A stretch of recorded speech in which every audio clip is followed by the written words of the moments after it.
things in a way that it doesn't exactly seem like that, you know. So I help you to relearn the truth, to unlearn the lies and the misconception. So today we are learning the truth about something, building structure. We are learning the truth about building structure in Ifa and Ìṣẹ̀ṣe. We are learning the truth about building structure in African spirituality. Now, when I say structure, when we say structure, what comes to your mind? If you have questions, just drop your questions in the comment section. Please, one thing I ask is that don't spam the comment section. Don't repeat your question. If you have put out a question, somebody is noting the question. When it's time for answers, we would answer it. Please just write out their questions or note their question as they are typing it. Can you hear me?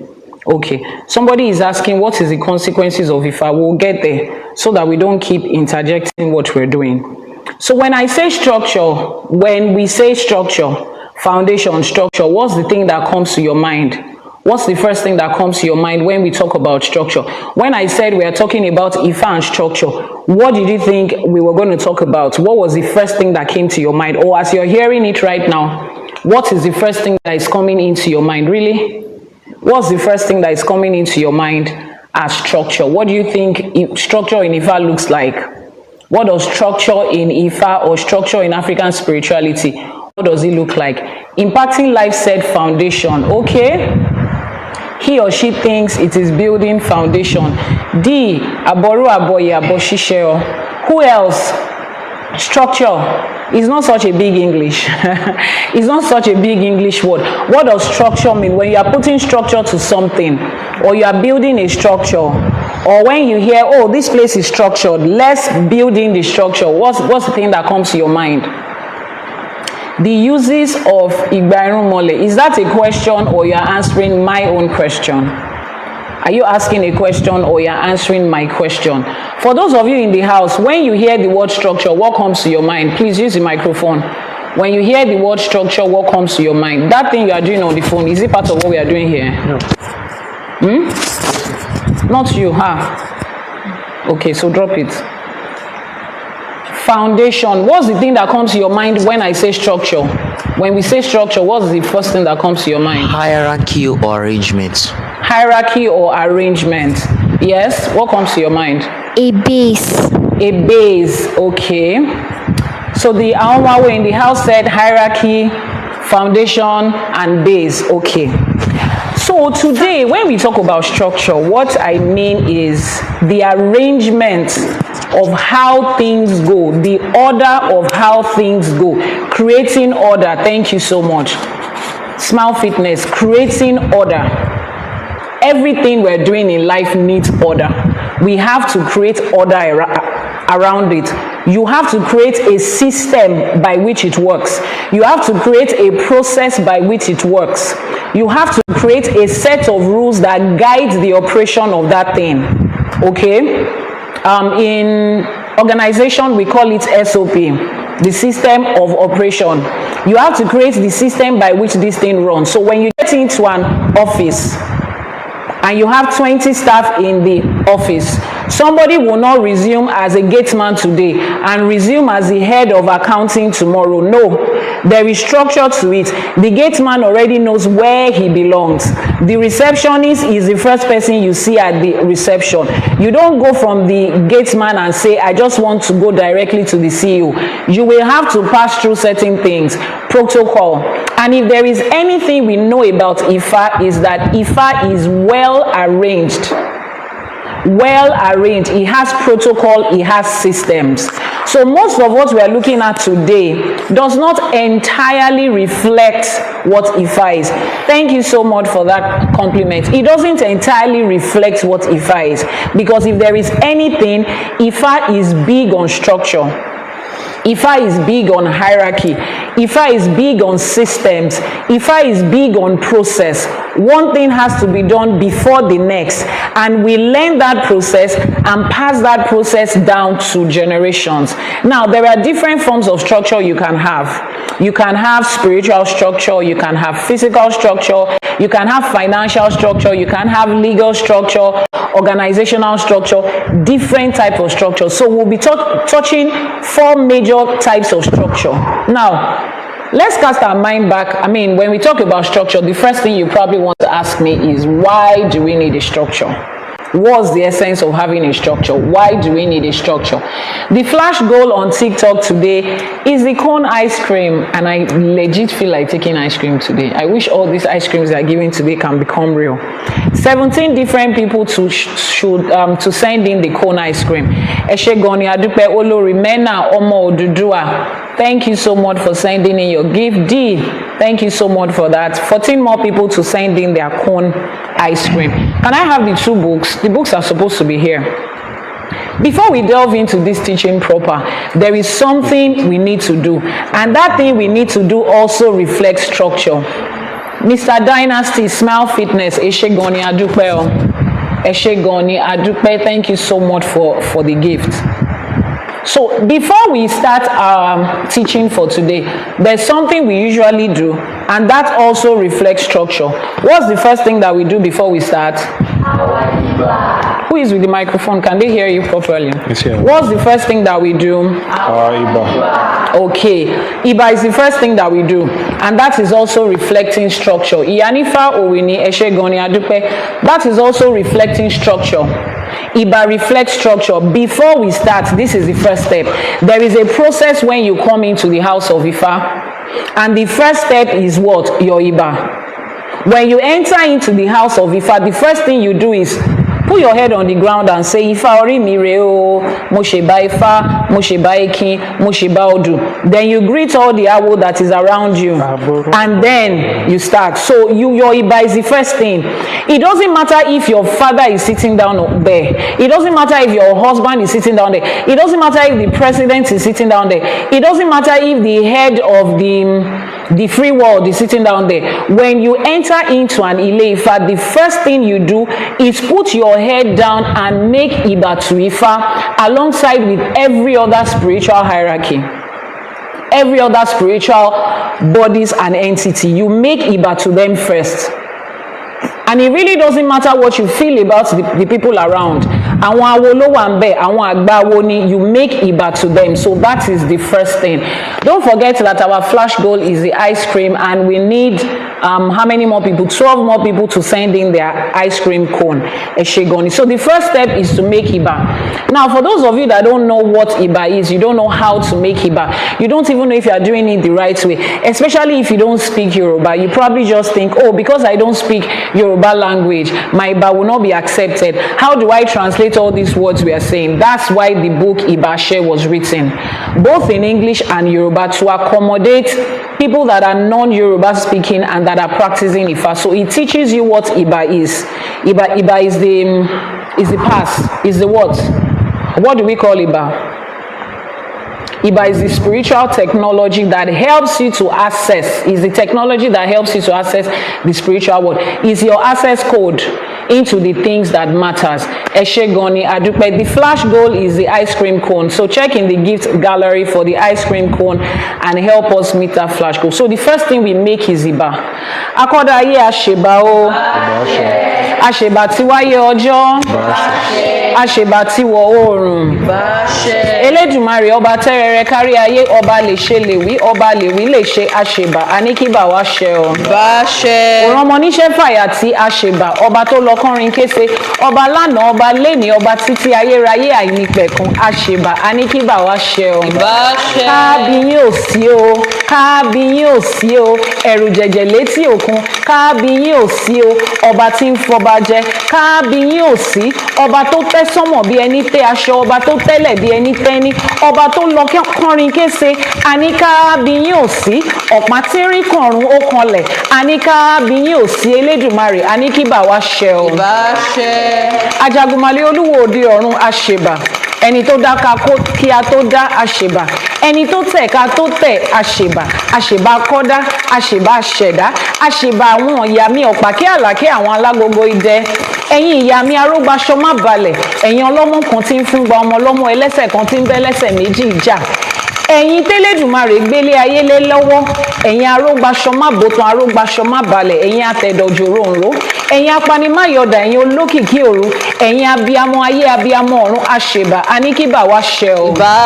Àṣèbà gbogbo lọ́balọ́ba níjòyè níjòyè, gbogbo kábíyèsí, gbogbo àwọn olóyè, gbogbo ọ̀tún oyè, gbogbo àwọn tó wà ní orígun mẹ́rẹ̀ẹ̀rin àgbáláyé níbi tó ti jókòó sórí ìtẹ́ bàbá wọn tó ti ń ṣe àṣẹ. Àṣèbà aníkíbà wá ṣẹ o. Ajíbọ́lá mi ògbódò ọ̀rà mo ṣèbà, mo ṣèbà ìyá mi àbẹ̀ní, mo ṣèbà ẹ̀dán, mo ṣèbà onílé tẹrẹlú tòṣùgbó nílé Ajíbọ́lá ni mo ṣèbà fún. Mo ṣe ogbó atọ́, ogbó alàwòrò ló tún fẹ́, mo ṣe ogbó kọrin kése fún yín, mo ṣe ayé tó tó fún gbogbo ọmọlé Ajíbọ́lá o. Àṣẹ tó tó tó ayé àkámọ́ra.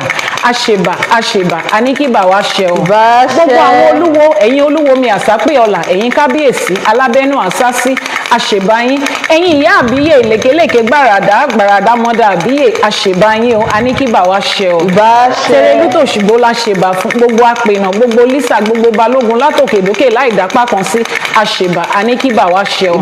Ìyá àti bàbá tó ṣọlọ́kọ̀ tó wá sáyé, àwọn tó wà pẹ̀lú wa, àwọn tó ti rebi àgbáre, àṣèbà yín o. Aníkíbà wá ṣe. Lọ́mọdé lágbà lọ́kùnrin lóbìnrin, dúdú funfun ni lórígun mẹ́rẹ̀ẹ̀rin àgbáláyé, nílà oòrùn níwọ̀ oòrùn ní gúúsù láríwá ní àárín gbùngbùn Ifẹ̀, níbi tí gbogbo wa péjọpọ̀ sí ni mo ti ṣèbà orí àtẹ́lẹ̀dá yín o. Aníkíbà wá ṣẹ o. Gbogbo àwọn òrìṣà tá à ń ṣọ̀sẹ̀ fún lénìí, gbogbo àwọn rúmọlẹ̀ tá à ń pè nílẹ̀ káàárọ̀ òjìrè la ṣèbà fún. Aníkọ́lọ́sẹ̀ ó gbà kọ́ má dá sí wa lára, kíbà wá ṣẹ o. Àṣeyé ìpà Ifá o, àṣeyé ìpà Odù Ifá orí mi rèé o. Ifá olókun asọ̀rọ̀ dayọ̀, Ifá ẹlẹ́rìí ìpín, Ifá torí ẹni tí ò sunwọ̀n ṣe. Àṣèbà aníkíbà wá ṣẹ o. Ẹ̀kọ́ Ifá mi òun la tún fẹ́ wá kọ́ lénìí, ọgbọ́n ìmọ̀ àti òye tó wà nínú Ifá òun la wá kọ́ lénìí. A ní kí ọgbọ́n yẹn jẹ́ tiwa, kí ìmọ̀ àti òye yẹn jẹ́ tiwa, kó wọnú wa báyìí, kó dodindi, kó wá mú gbogbo ire tí Elédùmarè ti kọ mọ́, kó mú kó jẹ́ tiwa láṣẹ Èdùmarè. Àṣẹ. Aníkíbà wá ṣẹ o. So to get your copy of the Ìbàṣẹ book, head over to the website ifakole.ng and you will be able to get your copy. The WhatsApp number is floating on the screen right now. I think we found a fast way too. So I think, are the numbers clear? Are they very clear? Okay. So you can have that, the numbers on the screen. Our flash goal is ice cream. 10 more people to send in their ice cream. Kilo shele, kilo day, why did you pause? 10 more people to send in their ice cream cone. 10 more different people. Oh yeah, we have about 70 people on the live streaming at the moment. Go to the gift gallery and send in your ice cream. Auntie Kimi, Eshe Goni Adupe, thank you so much. Temilola, Eshe Goni Sumaya, thank you so much. The ice cream is the ice cream cone, long way, okay, is the flash goal, yes, and then send in your heart me for the day. We need 8 more people. Latoya, thank you so much for that. We need 7 more people to send in their ice cream cone. Eshe Goni Adupe. So the topic of today, I like the topic of today. And it is because it makes a lot of people uneasy. But we are not ice cream. We are just collecting ice cream. We are not ice cream. We are not here to make anybody feel happy. We are here to tell you the truth, undiluted, unwatered down truth. Things that other people find difficult to talk about. People are shying away from it. You know Iyanifa Ewa, her mouth is big, she will say it. So we are here to talk about Ifa and structure. A lot of you, practitioners of Ifa, Babalawos, Iyanifa, the moment they start to talk about the fact that you can build financial structure around Ifa, you start to feel uncomfortable. You don't want anybody to make it look like you are doing Ifa for money. Please, what are you doing Ifa for? What is the reason you are doing it? Because of sand and stone? I mean, because you want to breathe in here? Because I don't understand. Why did you leave corporate America to come and sit down as an Iyanifa if money is not part of what you are looking for? Because I don't understand. And this thing came from religion. Because if you cast your mind back to it, Ifa was not designed to make people feel ashamed that they are building financial legacy around their practice as Babalawos and Iyanifas. The way Ifa is structured, before you make an Ebo and Etutu, you have to make payments. I mean, before you make an Idafa, you have to make payments. For every Ebo and Etutu that goes out, there are the animals, there is the plant, and there is the money. When we make ebo, we do not take money and put it on Orisha. Babalawo lo ma gba yen. Ifa has made it very clear. There's no ambiguity about it. Do you know the people that brought this shame game, this gaslighting? Is religion. Is religion that will lie to you that freely he has given, freely you will receive, yet they are the one collecting the most money. But when people I don't get it. They make you feel guilty, and people have to explain why money has to go in something. Yet they are the ones that collect the maximum money, and they are still the one that will gaslight every other person into speaking about money and spirituality. Money runs this human life. There's nothing anybody can do about it. We came into this world and met it like that. Everything around you is run by money. The reason I'm here, and I'm always here, is because this house has either been bought with money or paid with rent. The reason you are looking at me and I'm fine like this is because I spent money to look good like this. Nobody is going to, it's not going to fall from heaven. You exchange something for money, including your spiritual gifts. Somebody has a gift of singing, and they've gone ahead to become what? Mary J. Blige and Burna Boy. And please, who else are those that are singing? And Michael Jackson of blessed memory. That's their own gifts. They used it and they became famous and wealthy. Some people have the skill of calculation. Their mathematics level is second to none. They are using it and it's paying off for them. Some people have artistic gifts. They can draw, they can paint, and they grew up to become famous and wealthy people through their gift. So why would you have a calling as a babalawo, Iyanifa, any form of spirituality you are practicing, and you will feel ashamed to actually say, oh, I'm charging for this, and everybody will say, just drop a token, whatever. If you think you find this information useful, just drop a token, as though you are begging for money. I don't understand. When you wake up in the morning in corporate, whatever country you are in, and you go to work, do you stand there and tell your boss or your customers that if you like the food you have eaten today, please just give us money? Somebody said it's frozen on their end. Please check. Which one? YouTube or TikTok. Let me see the screen. Is it frozen? Turn the screen to me. It's not frozen. No, it's not frozen. It's okay on this end. It's not frozen. Maybe you go back and come in. Right? It's not frozen on this end. We need 5 more people to send in their ice cream cone. 5 more people to send in their ice cream cone. We're about 80 people here right now. 5 more different people to send in their ice cream cone so that we can meet our flash goal for the day. 5 more different people. Sumaya, thank you so much for that repeated gift. 5 more different people that haven't dropped in their gift. You guys can do it. Let's meet our goal. Eshegoni. So we're going to be talking about that. There is nothing shameful about somebody that is practicing spirituality going ahead to build wealth around their spiritual practice. Thank you so much for that wink gift. But our flash goal is the ice cream cone. The ice cream cone is the flash goal. Please, that is the particular gift that we need within this time frame. So we are learning that now that we have unlearned the misconception that talking about money and spirituality is wrong. We have unlearned that misconception in the next 2 minutes. We have just 1 minute left for this flash goal, just 1 minute left, and we need 3 more people. Just 1 minute left. Eshegoni, 1 minute left. 3 more different people to send in their ice cream cone. 3 more different people, less than 1 minute. Eshegoni, Lord Benji, thank you so much. D, thank you so much. Different people. Uncle Kilo Shele, join one. Is there Kodao.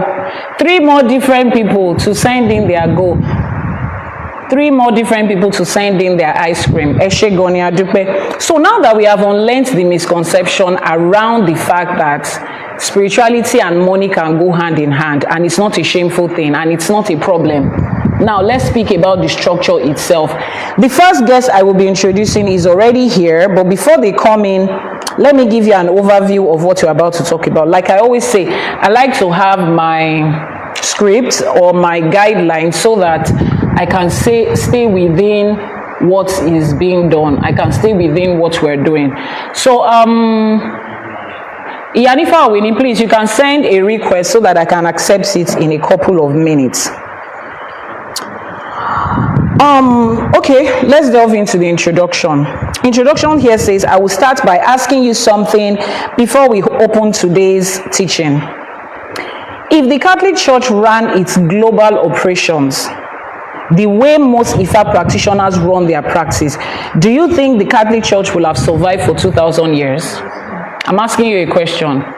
If the Catholic Church has been running its operation the way most Ifa priests run their practice, do you think the Catholic Church will have been able to survive the last 2,000 years? Okay, somebody has answered on the screen. Efuni microphone, she wants to answer. Our 6-year-old Omoawo wants to answer. She said no. Even my 6-year-old daughter knows that it's not possible. It's impossible. It is very impossible. The next question says, if the Vatican had no legal structure, no accounting, no intellectual property protection, no continuity plan, do you think it will still be standing today? If the Vatican didn't have any structure, either legal or accounting or IP protection, do you think it's going to still be standing today? Help us answer the question. Yes or no? Yes or no? Any microphone, Ben? No, it's not going to.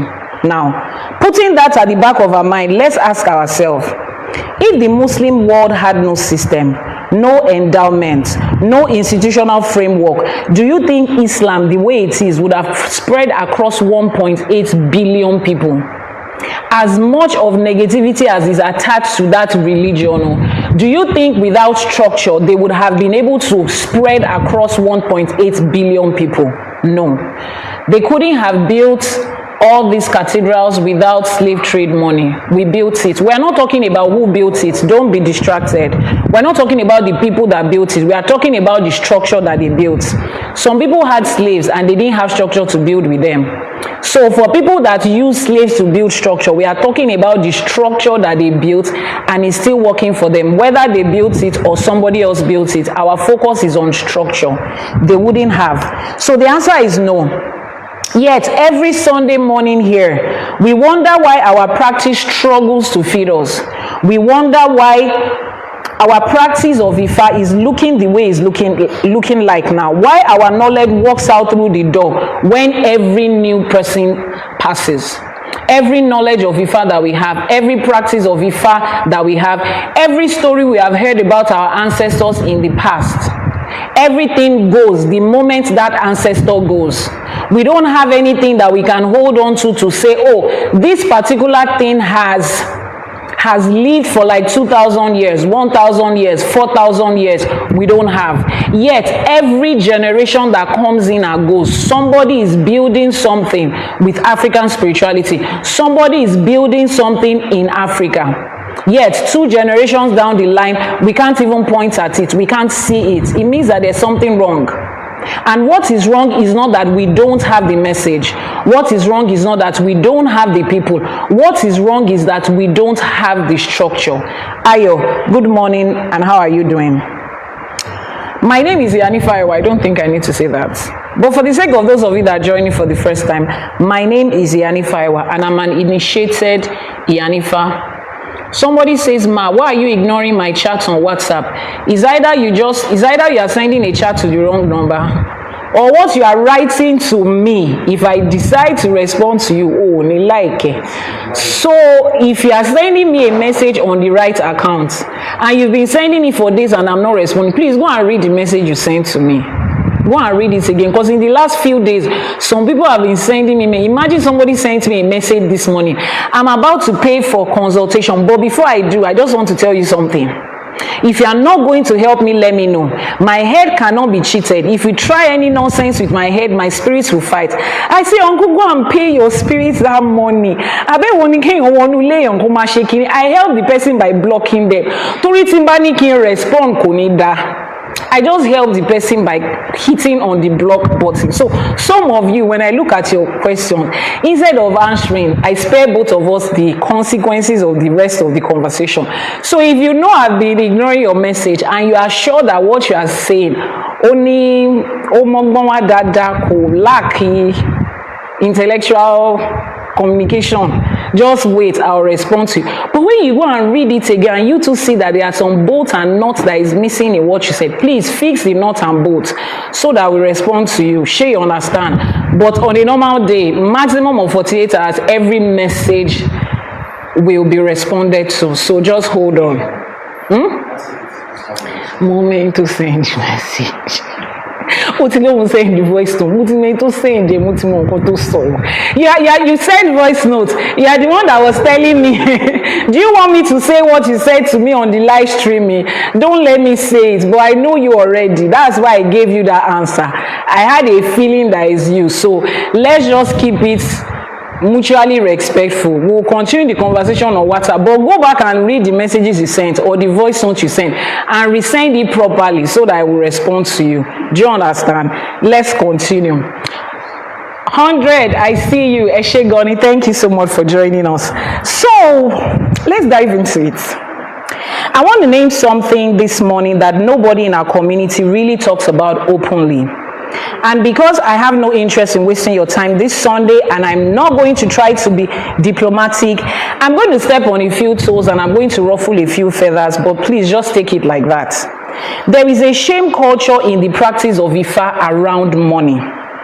There is a belief, an unspoken rule that circulates in our community that says, if you are truly spiritual, you should not charge a certain amount, or you should not even charge at all.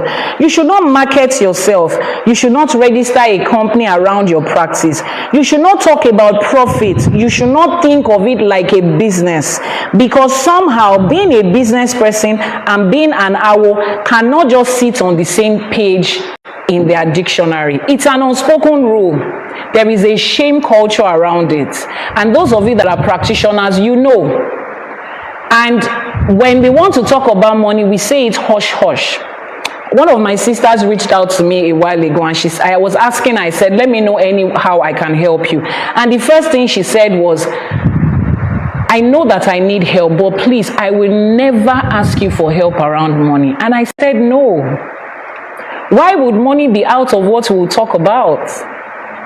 If we are friends, if we are sisters, if we are one Iyanifa to another, one Iyanifa to an awo, Iyanifa to an omoawo, we are all in this practice. If money comes up, let's talk about it like it's not a crime.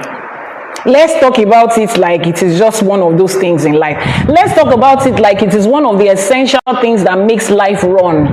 And I told her, if I cannot give you money and support you financially when I can afford to and when you need it, what kind of friendship are we having? I don't understand it. Like, there is just that shame culture around it. Like, I don't just see in anything, I don't want to be said, and I understand it. I understand her. But I want us to normalize talking about money and finances in spirituality. I want us to normalize talking about money. I want a babalawo to normalize speaking to another babalawo and saying, I have a child that is going into uni, and my child wants to go into Harvard, and school fees is $1 million. And my only practice, what do you think I can expand and build and, increase so that I can make this money and send my child to Harvard? Let's normalize speaking about it, because a business person speaks about that with another business person.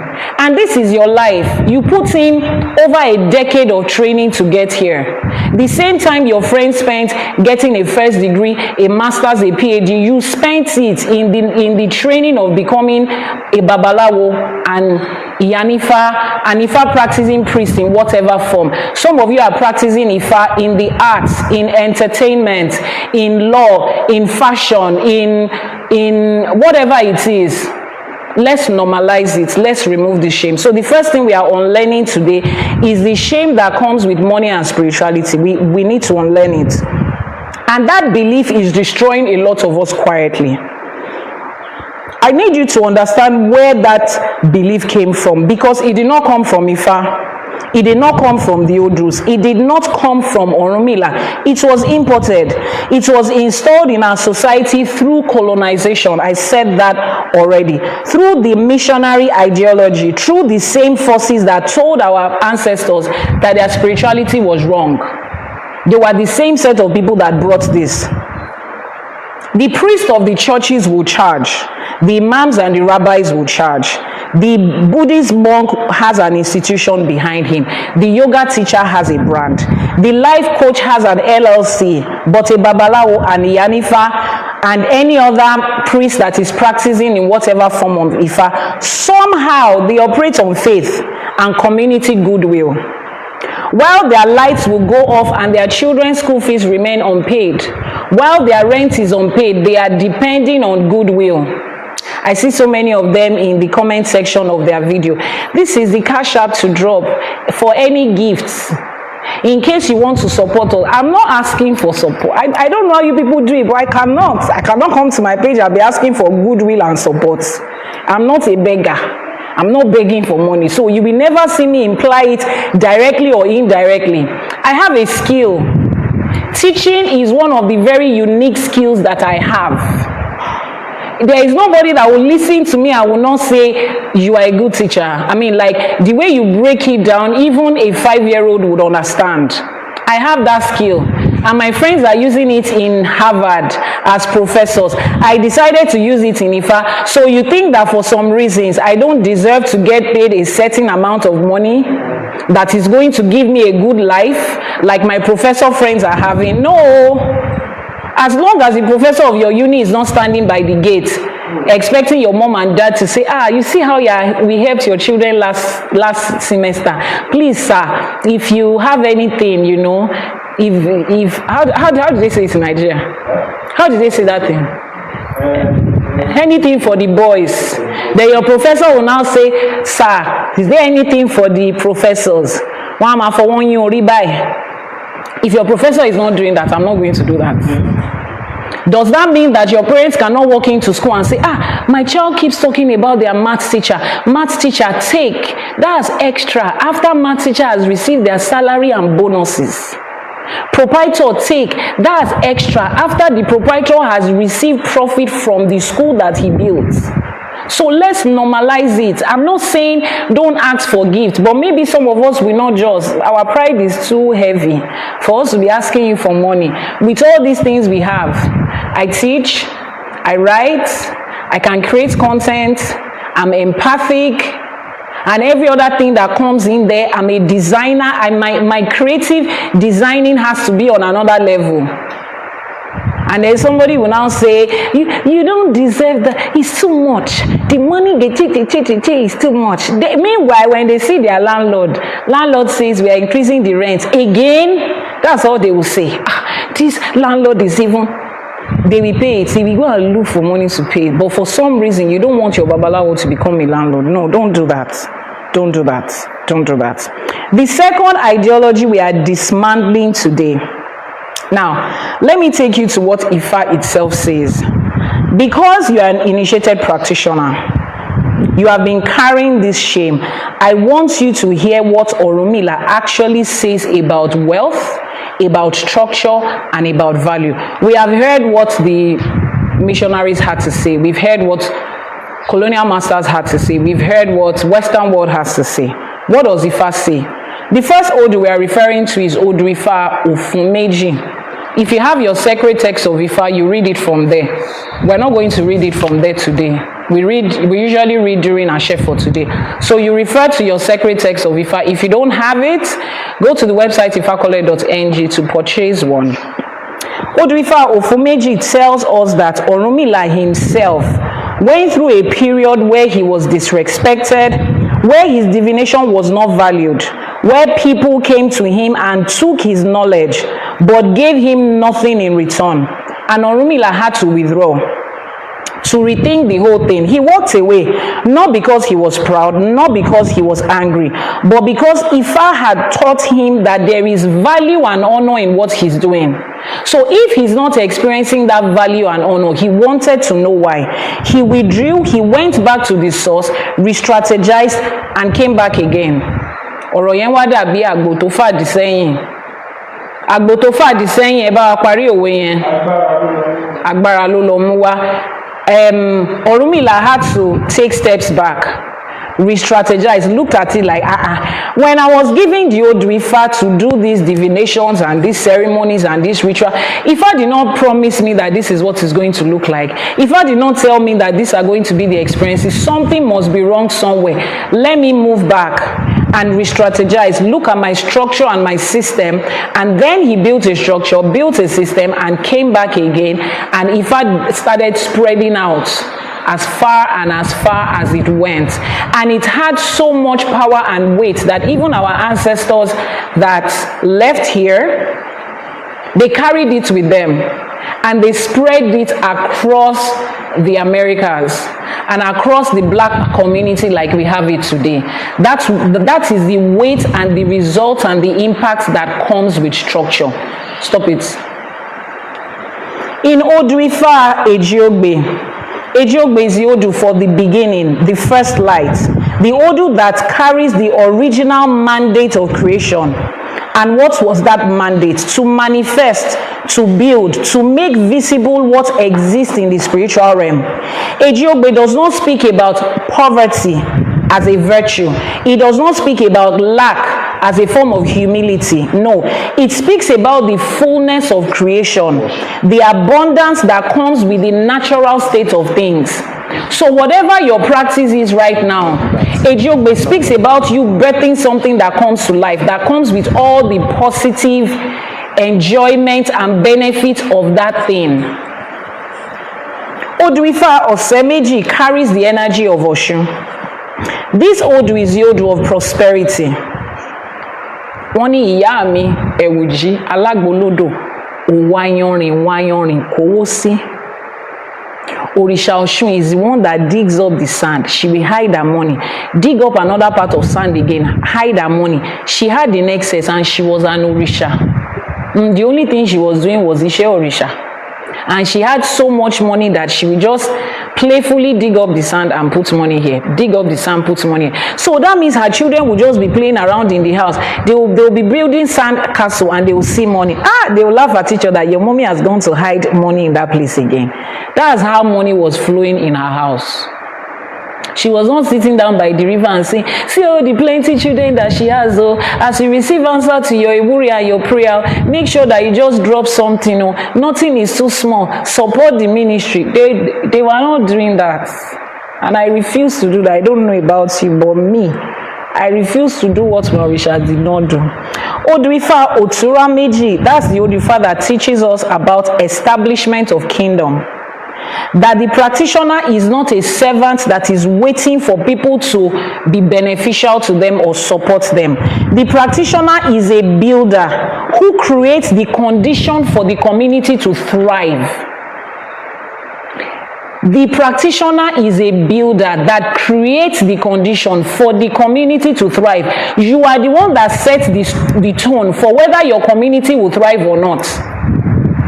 Why do you think that people associate politicians, especially in this part of the world, multiple business owners, big business people, successful establishments? Why do we all silently say, there's one Baba that is working for them? Low key, we know that there has to be a Baba that is attached to that success. Low key, we know that there is a Baba that is paving the way and setting the tone for that success. It's an unspoken conversation that we all have. Once you see somebody thriving, who is the Baba that did it for you? What was that song? Somebody sang that song. What was the name of that guy? I don't win. I don't get a lot. God win. He said something about a Baba in that song. Yeah. Everybody talks about success and speaks of a Baba because naturally the Babas are the ones that set the tone for success and wealth in their community.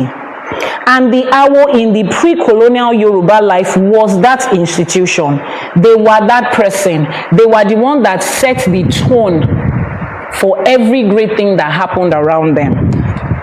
So when you tell me you are afraid to structure your practice as a business because it will feel unspiritual, it will feel like you are all about the money, I want you to understand that Ifa itself does not support that fear and that shame and that gaslighting. Ifa supports the building of structures that honor and carry the sacredness of our culture and our people forward. There is no shame in that Odù. There is no shame in the Odù Ifá. There is no shame in it at all. So I'll be bringing up my first guest. My first guest is my sister and my friend, a fellow Iyanifa. Has she sent in her request? Okay, she has sent in her request. Yes. Iyanifa Owini, I have brought you up, a fellow Iyanifa who had spent years of her life in training, learning and training and developing herself and sacrificing her everyday life just to show up for the calling that she has. A fellow Iyanifa who has grown in ranks, who has raised several other Omoawos, who have impacted the lives of people home and abroad, close to her and far away from her, who is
with every office that you hold, every energy that you carry, every capacity of who you are, I want people to know that despite the fact that you come to this live streaming, you are not an Omoawo that is here to learn.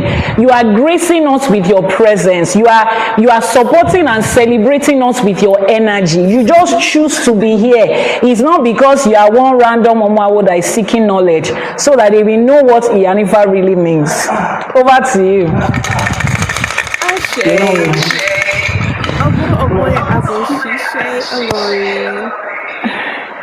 Ogbo ato asure iworiwo fun. Can we hear her? Alafia to you too.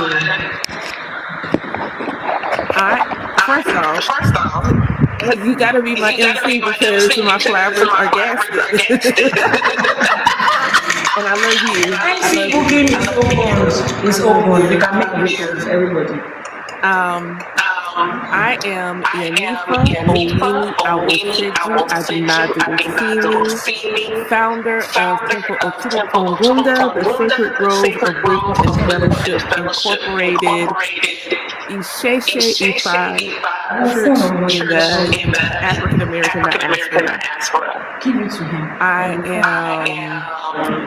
am almost Shango, Oya, Oshun, Obatala, Eshu, Ochosi.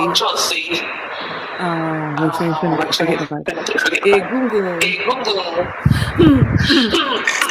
I am a certified Reiki master, certified master life coach, certified diaspora death doula.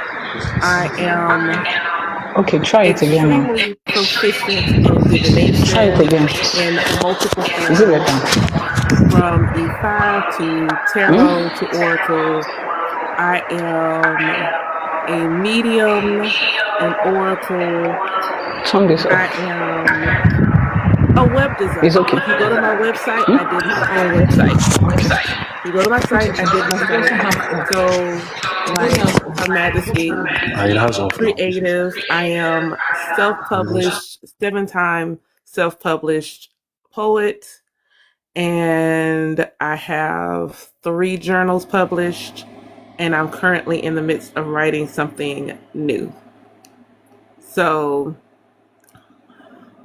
I am in the diaspora. They say that Shango is like a master of all trades, and I am that stereotype. I am definitely not a jack of all trades. If I learn it, I will master it.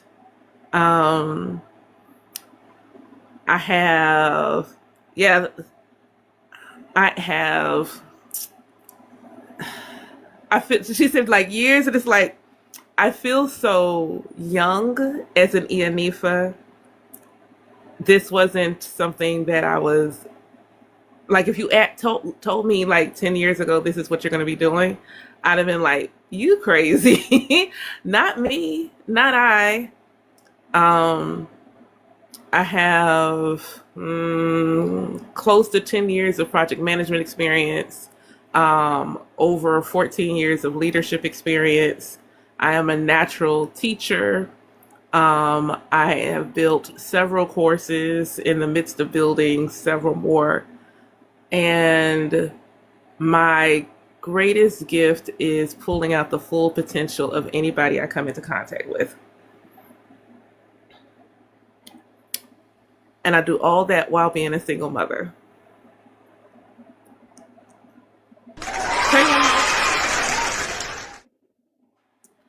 So, was that good? I think I got everything. I think. You got to turn your mic back on. We can't hear you.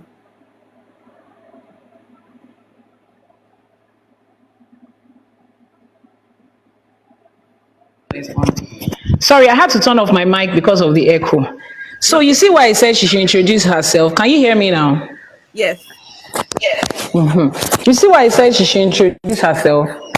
Because you see, there's sometimes when, and you know, in the spirit of being humble, we actually work for things, we get them, we go through rigorous training for things, we get them, and then to be able to make people around us feel comfortable, we water down our experiences of life. My dad used to tell me something. He said, when you get a master's, tell everybody. When you get a PhD, because he thought I was going to go ahead and get a PhD and become a professor, tell everybody. He said, because it is only in this life that you are going to use it. Nobody knows if they acknowledge professors in the other life. So in this life, use it. You see how many days it takes you, hours to study and get the degree? Make it loud, make it plain. I'm not working with my degree. I have never had to work with my degree, but anywhere I get to, I want to tell you, let you know that I have a first degree in computer engineering technology from Babcock University, and I finished with a 2-1. And I have an MBA in international business and strategy. Even if I've never had to present that certificate to take a corporate job, it doesn't matter. It's a part of my life that I have earned. So there are times when we should just allow ourselves, especially in spirituality, Allow yourself. If you have published 21 books, please say it. If time permits you to mention all 21, say it. If you have New York bestseller, say it. There's nothing called humility in not being able to celebrate yourself, especially in the world of spirituality. It's not easy. I saw a video of Michael that was passing around, Michael Jackson. He was talking about his life, you know, and talking about how he hasn't had a normal life. He didn't have childhood like every other person. He grew up in front of the cameras. It took a major sacrifice for Michael to be Michael.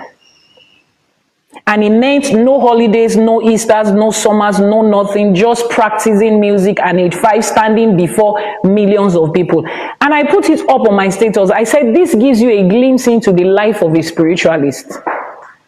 We don't have a normal life. I don't know if anybody does have. I don't have. I cannot go on vacation like every vacation in my life has been work. You are in the middle of enjoying your partner, and then somebody is speed dialing your phone. Iyanifa, you can't even imagine what happened. You have to be there to attend to them. I chose homeschooling for my kids just so that they can be with me anywhere I go to, because it became impossible for them to have traditional school, because today I'm here and tomorrow I'm here and the day after I'm here. I left my last baby when she was 6 months old, to go in search of the knowledge of Ifa outside of Nigeria. The next time I saw her, she was turning 3. I don't know how many mothers will say, oh, I just had my baby, drop her at 6 months old, and then go and work for 2.5 years. And it wasn't a work to get paid. It was training and learning. So before we became who we were today, we've made sacrifices. Life as we know it is not what it is. Life as you ask for it is not what we have. So in moments where we can celebrate ourselves and speak of everything we are, please allow us. And if you feel uncomfortable, that's on you. That's a you problem. It's not a us problem. If you don't feel comfortable that I introduce myself with all the titles that I have, please move to somewhere else. I'm sorry. When you get one of those titles, just one, you will tell them that you don't want the second one again. When you go through the first leg of the training and you see what it takes to become one, to master one spiritual skill, you will literally tell them, you see, it's okay at this point. I'm okay. Yeah, you don't want to be chief and head of, no, I don't, this place I am, it's okay. Let me just stay here. At least everybody will know I'm practicing. That is what it looks like. But you know the funny part of it, newsflash, you cannot say you don't want it. It will haunt every part of you. You will just have to want it. So that was why I decided to let her just tell us everything that she is. Beyond just being an Iyanifa, she has wealth of knowledge in other forms of practices. One of the ones that interests me, you know, because I don't know anything about it, is her energy work. And she has done it for me once. That day I'm an Iyanifa, I'm surrounded by a team of Babalawos and Iyanifas, but that day I reached out to her as a friend and a sister, and I said, this and this is how I'm feeling. And she's like, you know what, let me just do an energy work for you. You see, the way I slept that day, it was as if somebody drugged me. You know when you go into the hospital and they want to put you to sleep and they literally inject you with something. All the way from the States, she was not in the same environment with me. She was in Georgia at the time. I was in Lagos, Nigeria at the time. And she channeled energy from herself to me. And she just puts me to sleep like that. I woke up the next morning wondering, hey, what happened? Somebody has to tell me what went on here. How did I? Because normally the people around me know that I will not sleep. 2 o'clock, you are still seeing me online. 4 o'clock. Today I started sending messages to my staff at 4 a.m.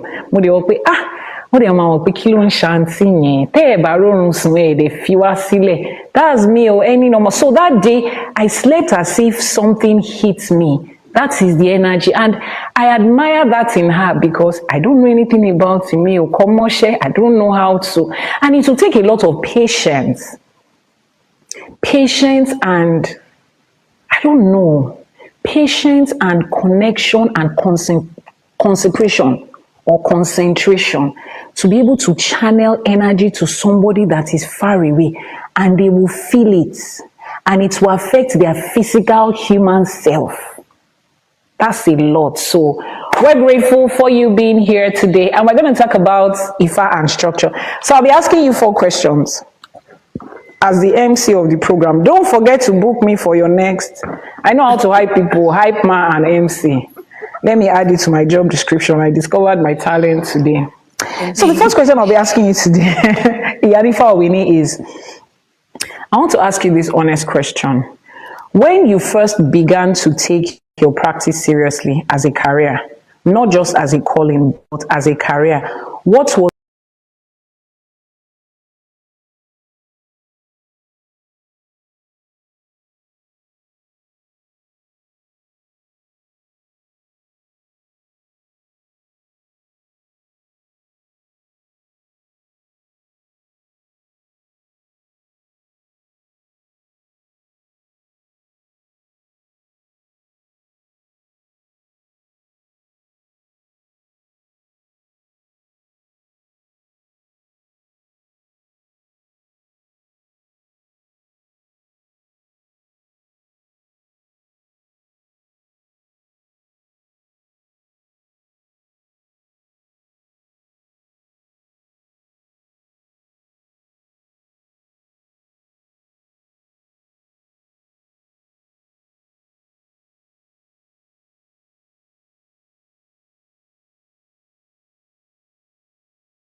wasn't. When I look back, it really was.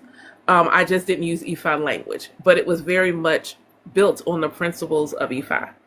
And when I put it out there, I had a few people come to me, and this one young lady, she says, my spirit is telling me you my godmother. And that language had not been used in my direction. And so I'm like, who's your godmother? You are. I don't know what you mean by that. But I said, I will go to Ifa. I can't say that that's what that is. And this within 24 hours, another young lady said the same thing. And I'm just like, and so the second young lady, she needed an Ori cleanse. And thankfully she was local. So I was able to do her head cleanse and everything in person. It was like, she's like, yeah, you're supposed to be my godmother. And I'm just like, so I've sat with Ifa. And I asked the question, and for those who cast will understand how loudly Ifa yelled at me. I was like, this is what's going on. This is a scenario. I just want a quick yes or no. Are they right? Am I supposed to be their godmother? And Giogbe, who you yelling at? Like, why would you yell at me in this fashion? Like, you didn't have to say yes. So you could have found another Odù to say yes through. That was a real loud yes. At the time, I was still in corporate America. Like, I worked for ADP. And so for anybody who has a paycheck, in the world, 1 in 5 or 10 people, payroll processes through ADP. And that's who I used to work for. I did not do payroll, so please don't ask me no payroll questions. I worked in benefits. But I did not want nothing to do with nobody money. Absolutely not. No, y'all keep that part of the business. I don't want nothing to do with it. And I worked for them for close to 10 years. And so I was still working for them when I went through ceremony. And at the time, I had started an LLC. But again, it wasn't for Ifa. I was just listening to Ori at the time. Ori said, this is what you need to do. You need to talk about your spiritual journey. You need to do readings for people. It was like Ori was priming me for it. But I just felt like this is going to be a side business. This is a side hustle. I did not feel like it was going to be something full time. Mostly because I just didn't feel like anybody would book me. That's being honest. I just didn't feel like anybody would book me. When it finally came to where I was laid off, I knew something was coming. I knew it was coming. And I told the Orishas and I told my Ekun, I said, look, I'm not ignoring you. I know my time in corporate is coming to an end, but if you want me to do this, I'm going to need at least like 7 months worth of income in the bank. I need at least 7 months worth of income in the bank. Hindsight 2020 asked for a year.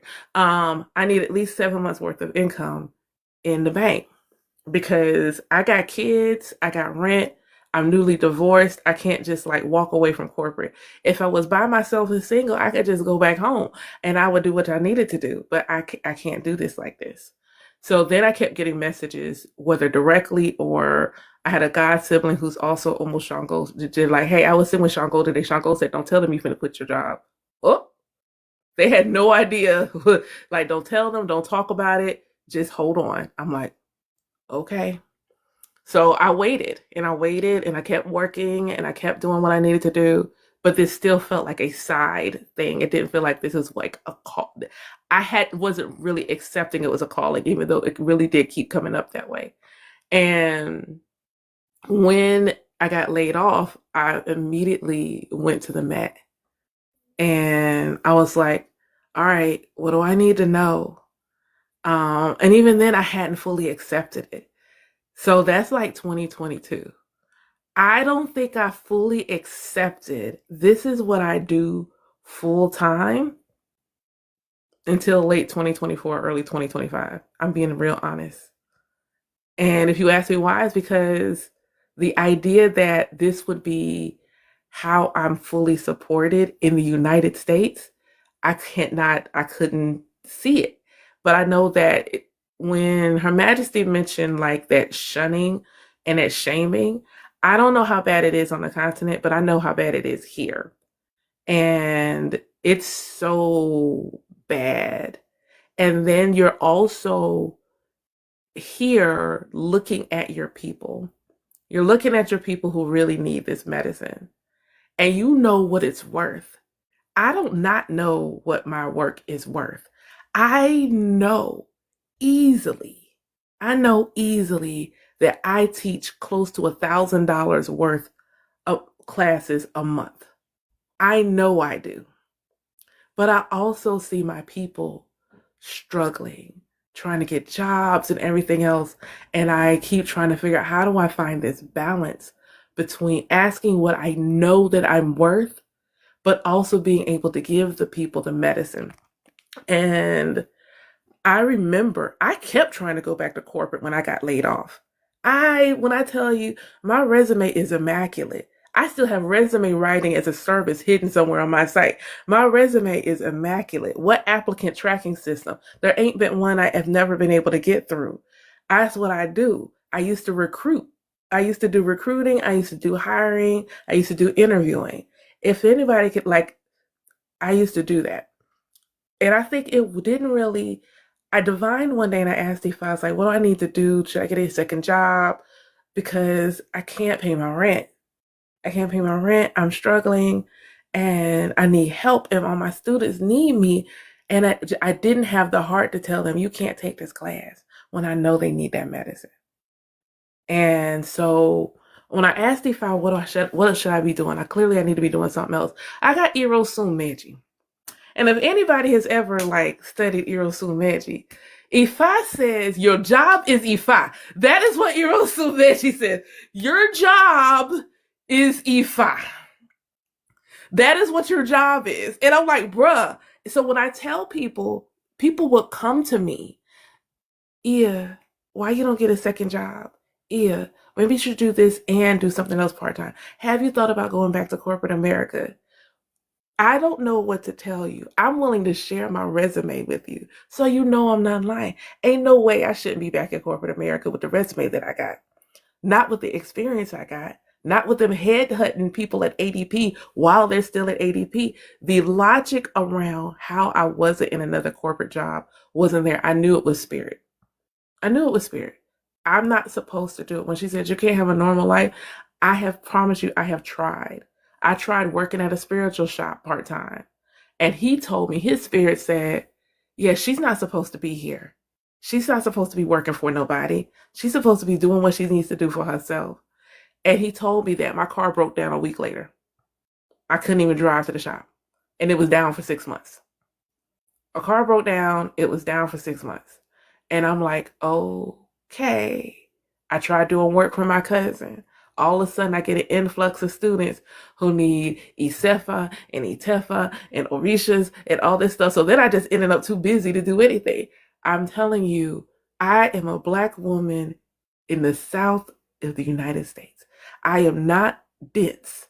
I know what it takes to live here, but I also know my Ori, my Ifa, the Orishas and Egu are like, this is what you do, and we promise you will be sustained.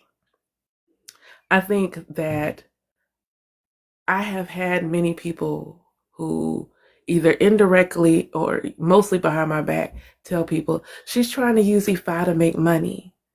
And so, when Her Majesty said it, I was like, that has been said about me. She's using Ifá to make money. And I'm like, I just want to live. I wish people understood that I just want to live. That's the part I'm trying to get. I just want to live. And so I had to go over overcoming people saying that. And I think the biggest thing for me was finally just settling in. It's especially my life plan will do. It says you're going to bring many people to Ifá. It says it. You are going to bring people into Ifá. You're going to do Itefa for many people. And Ifá will take care of you. Ifá will take care of you. And I think the thing that helped the most is I asked, how does Ase want to come to me? What does Ase want me to be doing? What makes me magnetic for Ase? And what I will say is, I think that's one of the things that most people need to ask, because they're expecting Ase in a particular way. And Ase says, put your work out there. But there's an Odù that says, you're going to put your work out there, but the way you're going to be provided for is through gifts. You know how when you read an Odù and the diviner does all the great work, if you ever paid attention to what they get paid for divination, and then when they get paid for an offering, and then what happens after the offering works, that's how Ase wants to come to me. That's how Ase wants to come to me. And so I had to learn that and then be open to receiving it that way. So for me, it was getting rid of the noise of everyone else and just letting my Ori lead the way and asking Ifá what I needed to do to make it work. Okay, that's you. Thank you so much for that. She said some things there. Let me fix the mic. She said people are saying behind her back that she's using Ifá for money. I don't understand. What are we supposed to use Ifá for? For poverty? We're supposed to use Ifá for charity. Is it on now? I should turn it off. Okay, sorry please. We're trying to check the mic.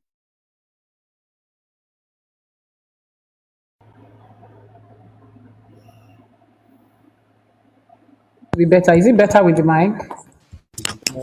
Now that's the essence of the mic, Ogbeni.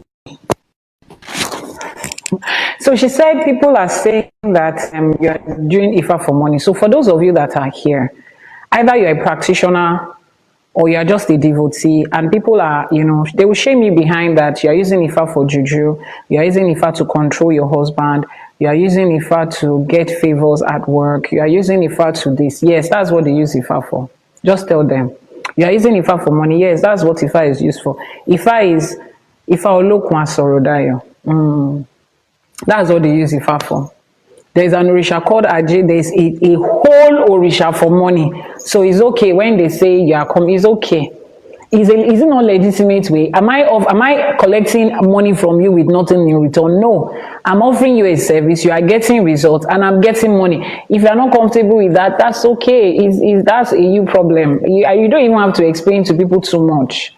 Just like the person that came to me today saying, I'm going to send you this money. It's my hard-earned money. Make sure you don't scam me. Nobody messes with me. My spirit is going to mess with you. Uncle, take your hard-earned money somewhere else. Block straight. There is no too many questions. I'm not going to be explaining to you how I'm not going to scam you. No, that's a you problem. Go and deal with you. When you are done dealing with you and your spirit says, connect with somebody, do it. So when people say that there is a them problem, it's okay. When Ifá calls them, let them use Ifá for poverty. It's okay. When Ifá calls them, let them empty their account and not have anything to show for it.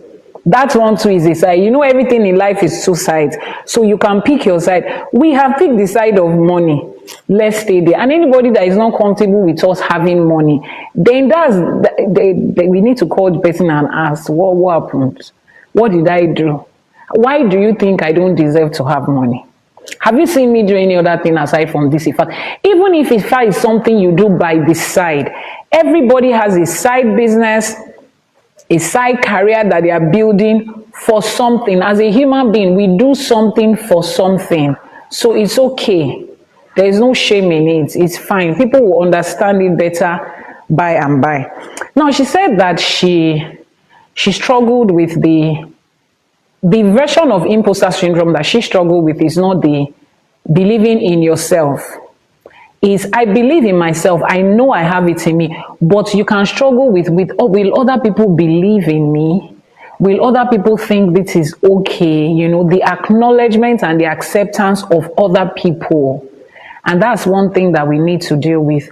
Even as a devotee that is just practicing Ifá, you are struggling every day with, will my family accept this thing I'm doing? Will they understand it? If I'm trying to make a choice and I tell them, let me ask Ifá, will they understand it? They might, they might not. There's nothing you can do about what somebody else thinks. There's nothing you can do about it. As a devotee, as a practitioner, there is no way you can control how somebody else perceives what you are doing. And it's okay if they don't understand it. Just like any other thing in life, it is okay if they do not understand it. And as a practitioner, as an Ifa priest and or priestess, I need you to also get this clear.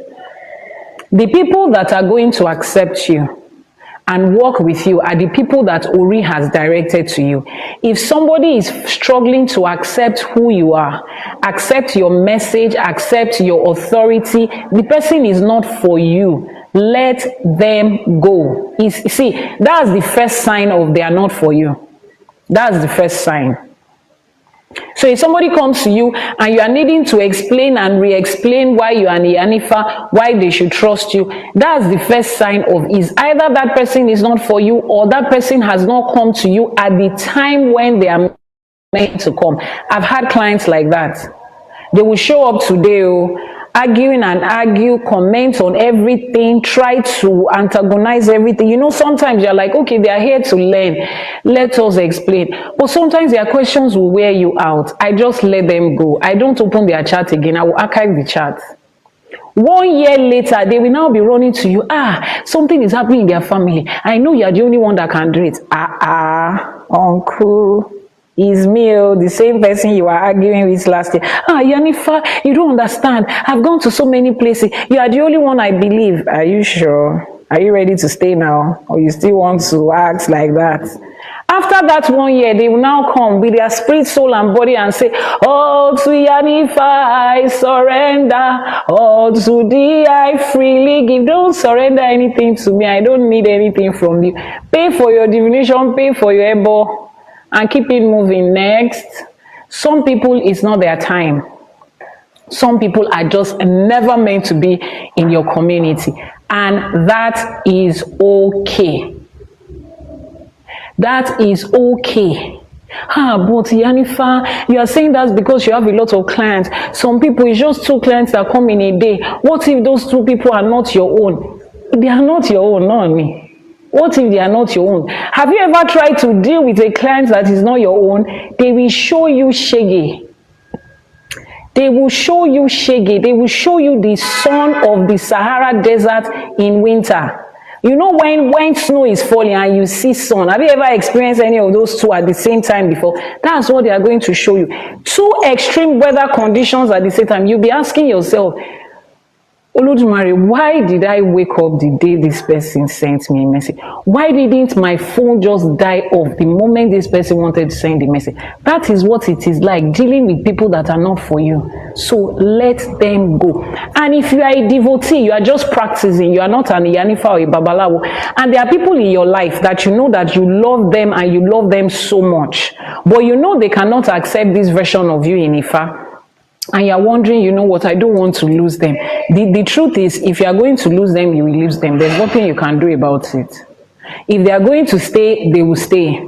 You are moving to a new phase of your life. And there's some people that are not going to follow you to that phase. As painful as it is what it is.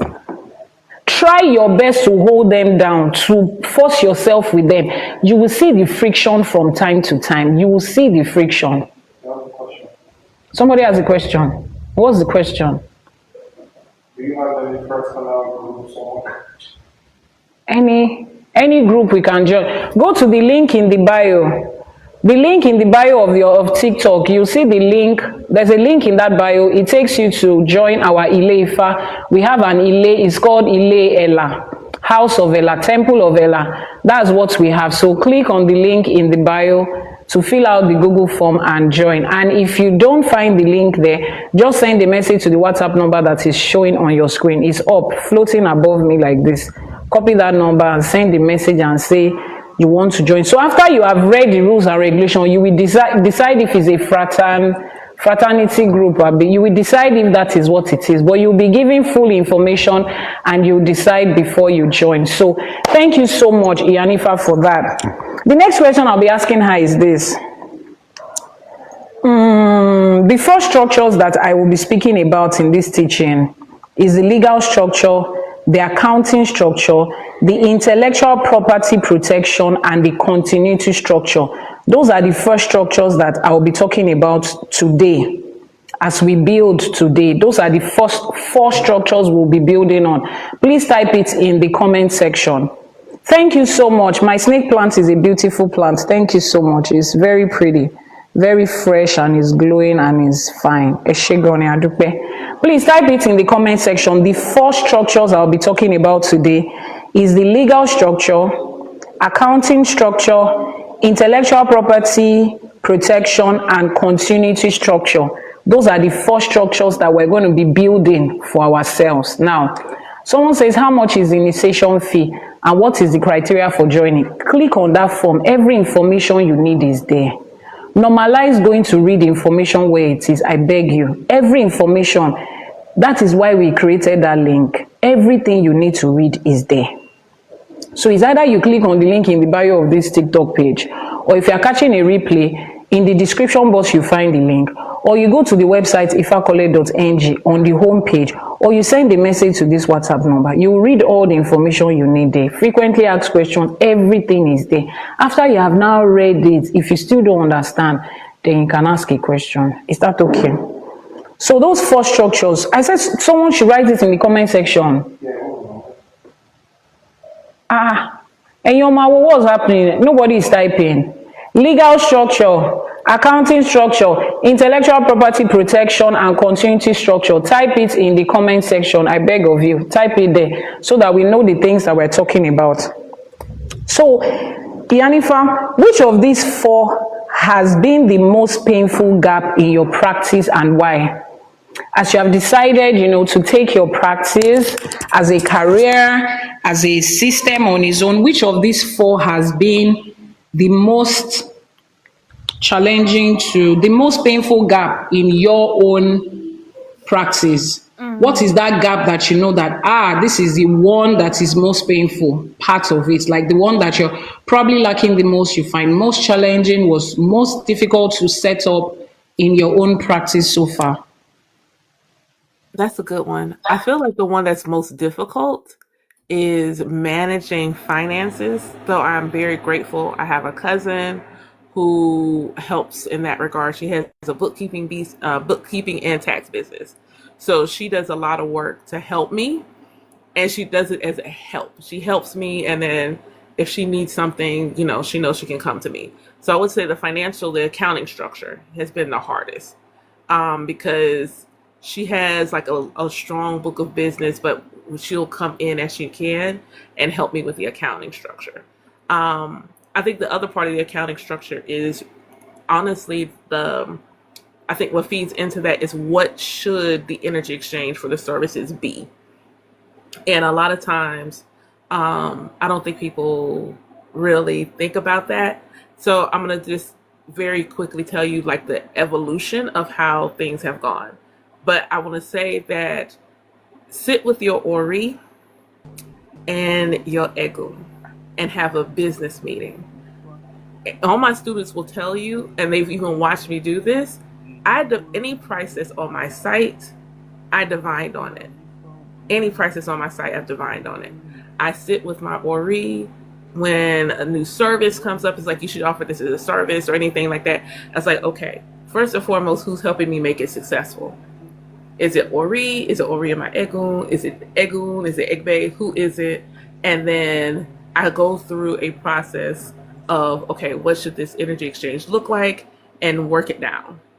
But I had to get to that place because I was just like doing a lot of market research. And I still do that. I do a lot of market research to see what people might charge if I'm searching the web, or this is where I ethically use ChatGPT. It's like, okay, look, this is what the service entails based upon the market. What would you believe this service should charge? I should charge for this. And based upon the numbers, then I go and I divine. It's like, okay, so I start there and work my way up and down based upon the way that the number, the way the divination is falling. And then that becomes what the cost is. So I feel like that has been the evolution has been the most direct, because I'll go through I'll go through seasons where they're like, okay, go high. And then I'll tell them on the season, I was like, go low. But you said something on a live about calorie shells, and I won't share everything here. The only thing I'm going to say is I went and sat with it and been working on something based upon what you said. I've been working on something based upon what you said. So I have a new structure that is going to unfold based upon what was said. And I understand why. And this is the harder part, especially here in the US. And I feel like I've heard working owl say, you know, they'll do a comparison. And that's so disingenuous. They'll say, like, if you go to the Buddhist temple, does the priest get paid? And they'll say, he's like, no. And it's like, or he's like, no. And it's like, does he have a house, clothes, food? He got paid. And I think that's the thing people need to understand is there's always an energy exchange. We're not all, we don't all have like, chickens and a farm and all these things where you can give me chicken. And that way I ain't got to go buy chicken at the grocery store. In the Odù, you hear them giving people land and houses. They give you like, oh my God, this Odù came to pass. Here's a house and some land and some slaves.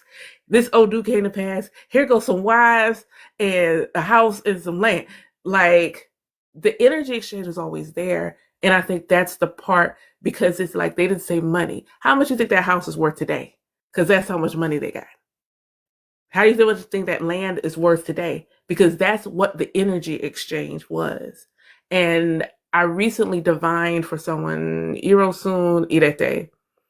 And in it, the priest was not the flashiest dresser. And so he goes and divines for this village, this town.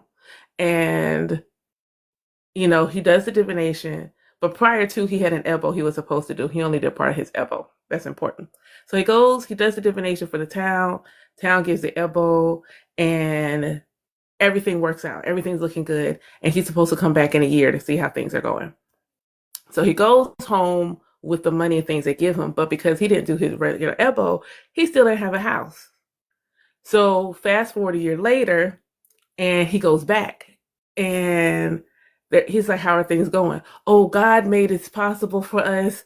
It surely could not be you, because look at how shabby you look. If it had been you, you'd have more money. You'd have finer clothes. So it wasn't you. Okay, cool. Bet. So he leaves and he finishes his Ebo, ends up with a house and land, and it starts making it. So he starts dressing better, all of these things. So shortly thereafter, that same town is like, oh my God, things are going to, this is not okay. Can you please come back? You owe me gifts from when your divination worked out. You still owe me gifts that you should have given to me when I came back. And I feel like the accounting side of that is where that's the energy exchange portion and how to manage that energy exchange. I have a business account and I have a website and I have things in place to manage that flow of money, but it is one of the hardest things because I am doing it by myself. I don't have a team that can help me to do it. And when I tried to, it was like, no, like I had to like figure this out on your own. So my cousin helps when she can, but that is the hardest part. I think the one understanding I am worth the energy exchange, and it's in every Odù when you really look at it and understand what it is. Today, I don't know anybody that can buy me a house. It'd be nice, but I don't know anybody that can give me a house because I did a divination for them.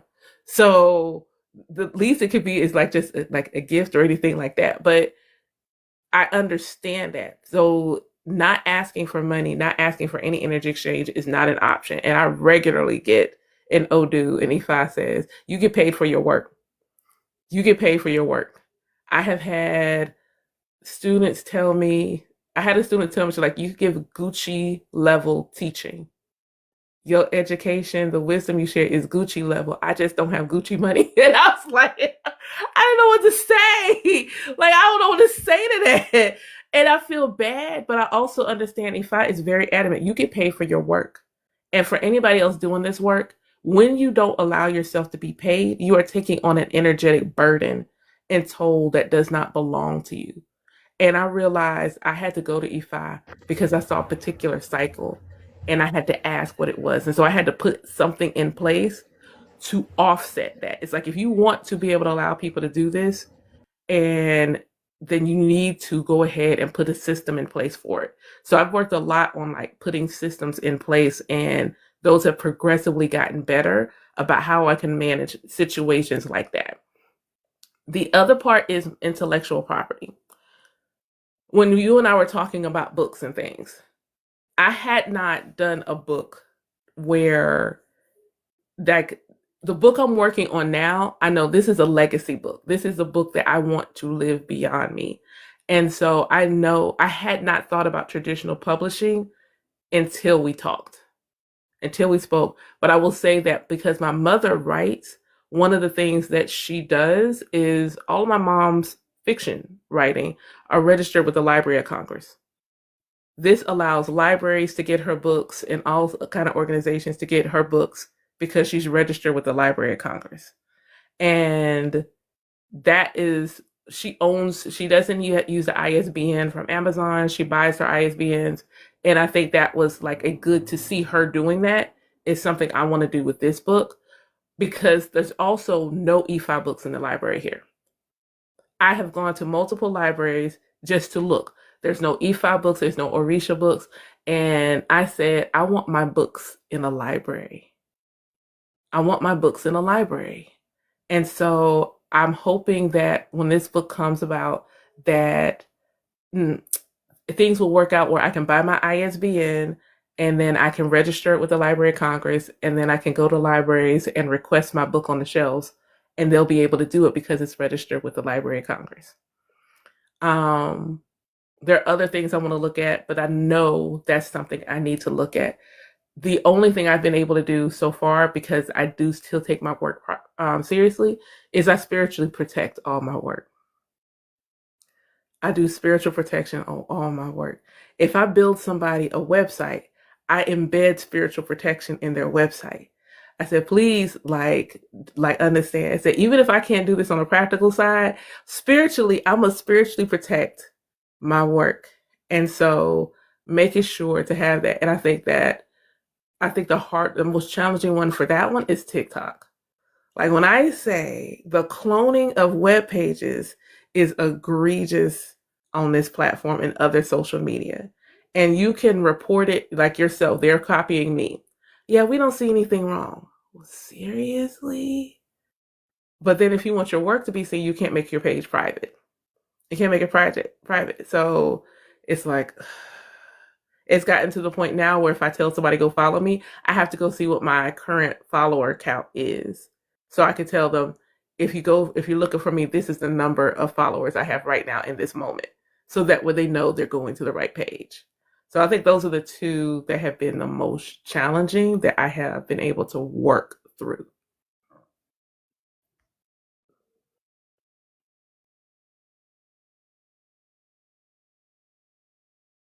Okay, so she has talked about accounting, she's having somebody help her with it, and she's talked about intellectual property protection. And I know that when you're just starting out, is you don't have the resources to hire a lawyer, an accountant, do all the intellectual property protection and continuity structure. But like she said, see, I need you to understand the fact that money is not the only means of exchange. Is that okay? You can exchange services for things that people need, because eventually they are going to use that money to purchase something, right? So if you are able to offer them what they are going to purchase with money, or you are able to help them save money, they can give you that service in exchange for it. If you are a practitioner, whatever form you practice, spirituality, you practice it as a diviner, or in entertainment, or in fashion, in whatever part you find yourself practicing spirituality, you need to use your Ori. I don't mean your brain this time, your Ori, that Orisha called Ori, to manifest certain people. Okay, when I wanted to employ a lawyer for Ifa College didn't have money to employ a lawyer. Ifa College still doesn't pay his own bills right now. Ifa College, for those of you, see, somebody in the comment section said, Iyanifa, you don't need anything. Stop saying that. My helpers are in this live streaming now. You have gone to say I don't need anything. But I don't need anything. Who is my daddy? Who is my daddy that you say I don't need anything? Temi, Kini son name Temi. Temi Otedola, she's still needing something. Please stop saying I don't need anything. Ifá College does not have any assets to his name now. Ifá College, Ọlọ́run má jẹ́ ká jẹ gbèsè. Èmi ni mo yá Ifá College lówó báyìí. Ifá College ò tí lówó dé gbogbo bẹ́yẹn. So Ifá College still needs. Like, so when we were starting, right, the school could not afford to employ so many services. And if I was going to include Ifá College in the services that my corporate lawyer, my company lawyer was already handling, she's going to ask for more money. So I had to manifest a lawyer. I sat down and I told Maoripe, you see all of these people that we need, you have to be able to bring them. And blah, blah, blah, blah happened. And I met this young lady. She was just called to bar. Like, she just finished her law degree and her law school. She was just called to bar, and you know, a friend introduced her to me, and I shared the idea of Ifá College, and she jumped at it and she said, please ma, let me do this. I can do this. This is a win-win for both of us. This is going to build my career too. I'm going to have the experience with building it, and I'm going to register and render service to you. All I'm going to charge you is the services that has to be paid in all of those places. So if CAC says pay this, you will pay this. But every other thing, I am offering that service for you for free because I also want to grow it. Now we're building the first private University of Ifá and Yoruba studies in Nigeria. That's a huge thing. By the time the school has gotten to where it's supposed to get to, it will be in her portfolio that she did that. And working with Ifá College and the several projects that has come out of it has given her the experience of going to different places, meeting different people, having meetings with, researching different things that she would not have probably done if she just stayed with her, you know, law, going to court and everything. So I manifested her, and she has been awesome. We have grown together. She has learned so many things. She has improved on so many things, and we're here together. And she's still offering us quote and unquote free services, and she's still building her portfolio with us. If she wants to do this for somebody else and she asks for referral and recommendation for me, she will come highly recommended from me as somebody that can handle this. Same thing with the person that is handling our website. I remembered when last year and somebody said, I can build a website for you. This your website looks very tacky. It is a free something. I said, you think I don't know? You think I've not seen other people's websites before? You people will even be thinking that all of us live under the rock. I see these things, I know these things, but I'm allowing that person to learn how to master website building, website managing on the job. The person is literally offering free service, and they have learned. And if you see what Ifá College website looks like today, I've said it before, those people that crawl in the dark web, I have them once in a while come to audit what our online presence is. And the person said, I need to give kudos to the person that is managing your website. I said, hold on, you're not going to say it to me. Let me call him. And I called him up that night, 2 phones side by side. Please say what you said to him. And he said it. And the guy is like, oh my God, this means a lot to me because I didn't know what I was doing. I was just learning. And now he has gone up. I can beat my chest to say, go and build a website for somebody. And he has since then built multiple websites. So there is a way that you can, speaking as a website designer, I love your site. Wow, thank you so much. Thank you. You see, the designer is there, is clapping. So it's not always about, oh, I can't afford it, I don't have money. The moment you tell yourself, I can't afford it, you have shut the doors to other means of getting it done. You cannot give money in exchange. You have a value you can give to somebody in exchange for it. You can sit a new person down to say, you know what, are you interested in this? Let's just start. Somehow, especially now that we have AI. He literally, we were both prompting ChatGPT that year or more. We were prompting ChatGPT like back to back to ask questions. How do we do this? How will our website come first? How would you do this? So many things I didn't know about websites I learned just by working together with this person to build it. And it got to a point where I had to withdraw. I was okay with what he was doing. And we've come this far. So you can manifest that help that you need, but don't go ahead and build a spiritual system without these structures. Iyanifa Ewa, I'll come back to you. I still have 2 more questions for you. But before then, let's pick one of these structures so that I can bring somebody that has more experience on that structure. So I said 4: legal structure, accounting structure, intellectual property structure, and continuity structure. So let me jump to intellectual property, is number 3. The third structure is the one that most breaks my heart when I see it missing, because it is the one where our community is bleeding the most and is bleeding quietly. You know, when somebody has been injured and is just dropping little by little, it doesn't feel like a problem until they have walked for 10 hours and they are about to collapse from loss of blood. Because he's not gushing out immediately, it's just trickling out quietly, silently. We're not paying attention to it. And this is what the intellectual property structure feels like. Intellectual property protection means that your teachings, your framework, your course content, your written materials, your brand name, your logos, your recorded sessions, all of these are your property. They are like houses and landed property, like ships and airplanes that you buy. They're like shares that you own. You created them. The way you buy a land and you build, you created that. Right. You created it, and you will be able to, you should also be able to protect it. I've watched practitioners spend years developing curriculum only for a student to take that curriculum, repackage it, and sell it as their own. I have watched practitioners build brand names, and someone else then registered it as a trademark because the original practitioner never did.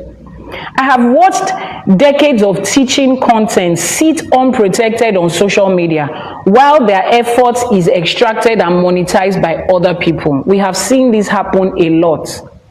Your name is your professional capacity, and it needs to be trademarked. Your course title can be trademarked.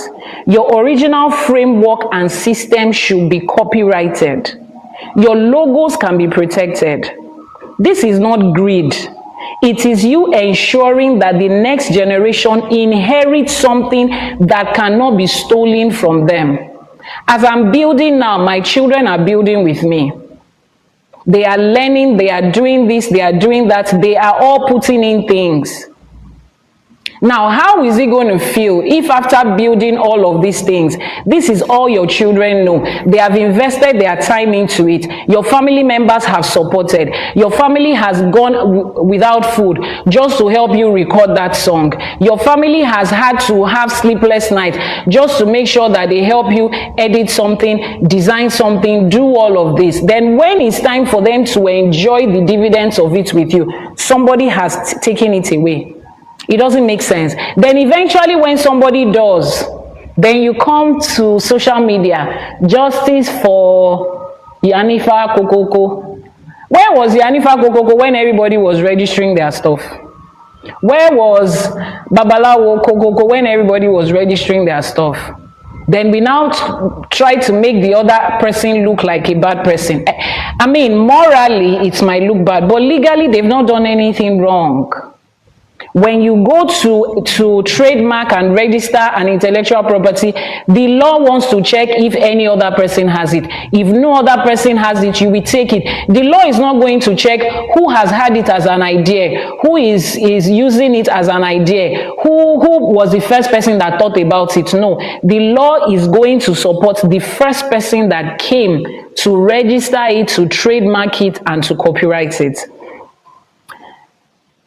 And there is a deeper layer to this. The oral traditions of Ifa, the Odus themselves, they belong to nobody and they belong to everybody. When you are properly initiated, Ifa is for you, Odù is for you, Odù is for all of us. But the specific way you teach it, the specific curriculum that you've built around it, the specific tools and modalities that you developed while you are teaching it, while you are presenting it, is yours. You are the one that thought about it in that manner. You are the one that packaged it to look like that. You are the one that put that name on it. You are the one that extracted it and interpreted it like that. It becomes yours. And that part of it, that uniqueness of it, has to be registered to you. Some people might not have the opportunity to acquire numerous landed properties in this life. Some people, the only things that they are going to give to the next generation on their lineage is intellectual property. I have friends whose parents didn't give them houses, lands. They bought shares. They bought bonds. And that is what they are enjoying. And she would tell me that, Ewa, I just checked my account today. This money is the way it's just coming in. It just comes in. She doesn't know what her father did to get the money. She doesn't understand what he bought. He bought shares, he invested in bonds, and she's enjoying it. And she's using it to build her own dreams. And she doesn't have to start from zero.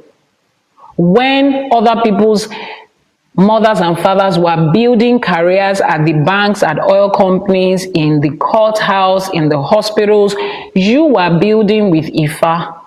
And your children should not look at themselves later in life and say, if our mommy has known now, she would have just gone to pick up a job in a university with all these teaching skills that she had. She had become a professor in one Ivy League school. We know how much she would have been able to pass down to us. You don't want your children to say that about you.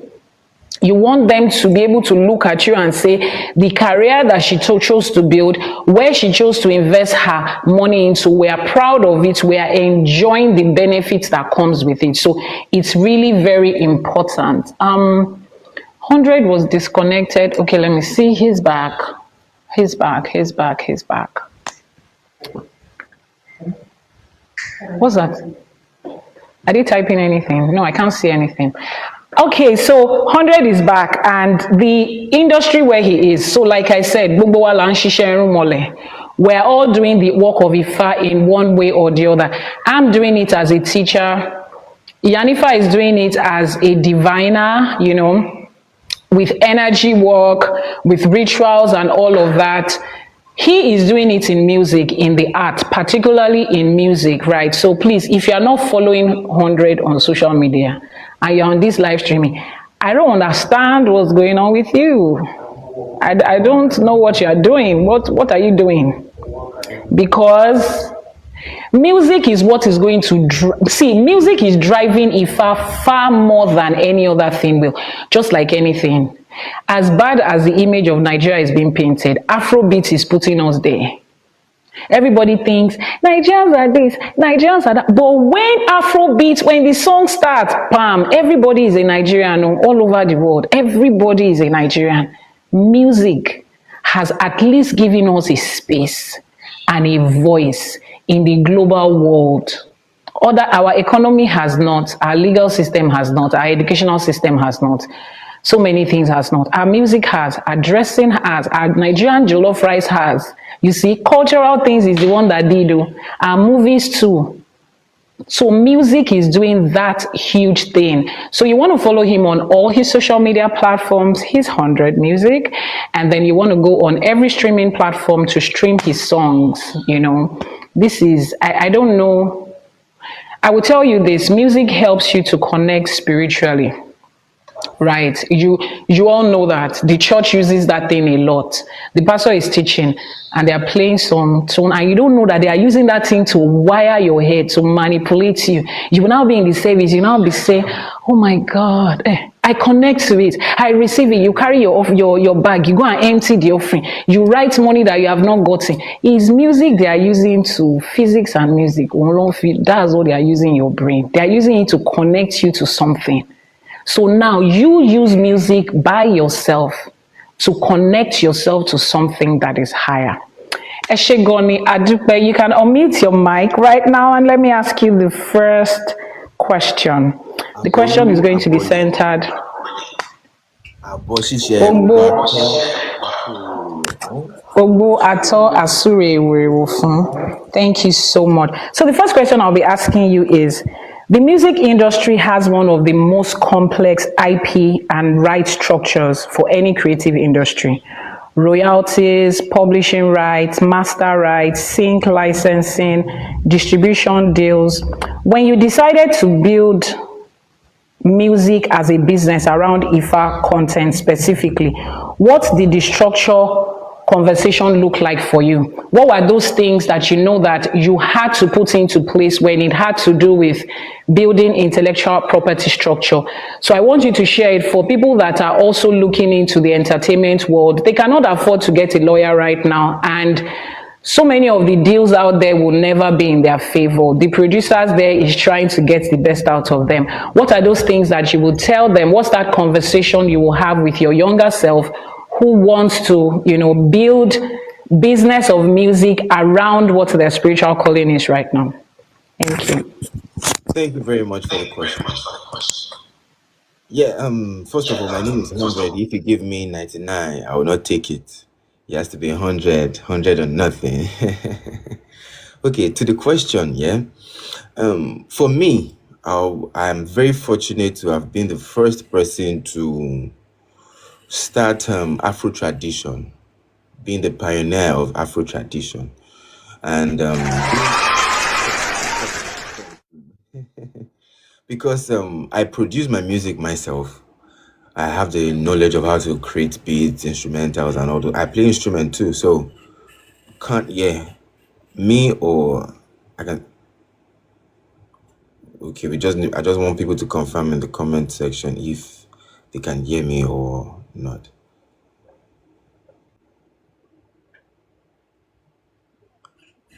Okay, all right. So for me, I was fortunate to have been the first person to start. So, and even before switching to Afro tradition, because I used to do Afro fusion.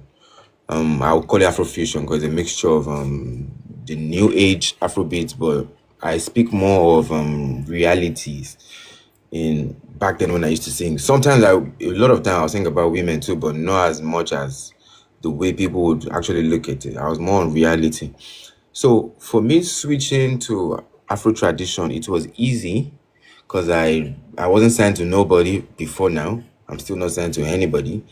So I was able to move, and thank God, thank Elédùmarè that I'd worked at the firm, at a recording firm, Gusto Entertainment at the time. So I was able to learn some things in the industry likewise as I was growing myself, because I was the head producer there. So I was learning some things that I would now use for myself, which I'm even using for myself now. So moving from that point to Afro tradition, I didn't need to answer to nobody. But what I know that I was not going to use someone's sound, because a lot of people would probably go take sound from YouTube. Yes, on the learning side, when you're starting up, when you're still trying to be confident about your sound, you can definitely get sounds from YouTube. But it's not advisable to now commercialize the sounds you get that it's not originally yours. If you make money from it and you are not giving a percentage to the original creator of it, that makes you a thief. Straight talk, it makes you a thief. So you as long as you're getting something from that work that you took from YouTube or anywhere you took it from, and you're using it, yes, maybe the song hasn't blown up, that's why people hasn't reached out to you, until the song now pops up, and we all pray that everything we do should blow up, people should know about it. Now the original creator hears this sound and be like, sound mean here now.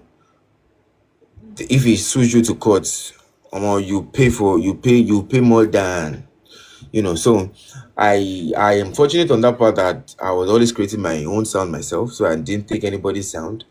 And the fact that I was close to, because I like to move with Agbalagba, I like to move with them old folks, because I'm an old soul myself. So I would always want to connect with like-minded people, those old people, because they've seen things, and I just want to tap into those things.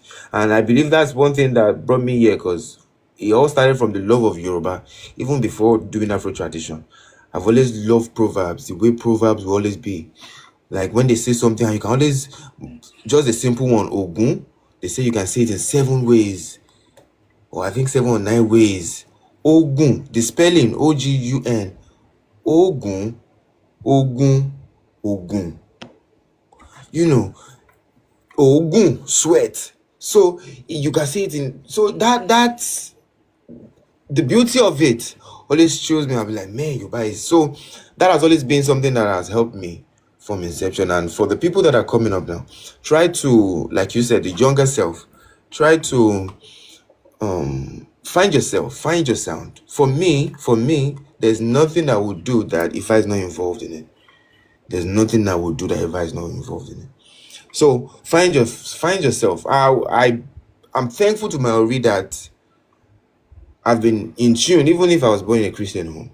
I've been in tune with my Ori. I've been able to Ifura Lugwagba, like they say.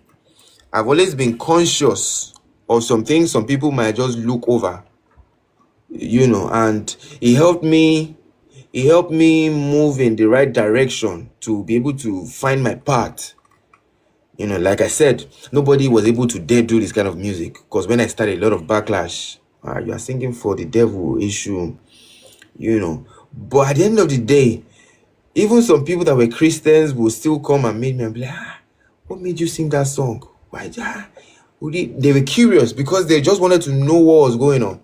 So I had to hold on to the part that, hold on to the curious ones, the positive ones now, the ones that, you know, if you are curious, you might be positive. I believe there's more of positivity and curiosity for me, you know, than when someone is bashing something. So I would always tune more on those people and want to tell them a little bit. So it always encouraged me to always search more and get to learn more about what I was talking about. So for me, and for the people that are coming, I believe when you're in tune with yourself, you would always know how to move.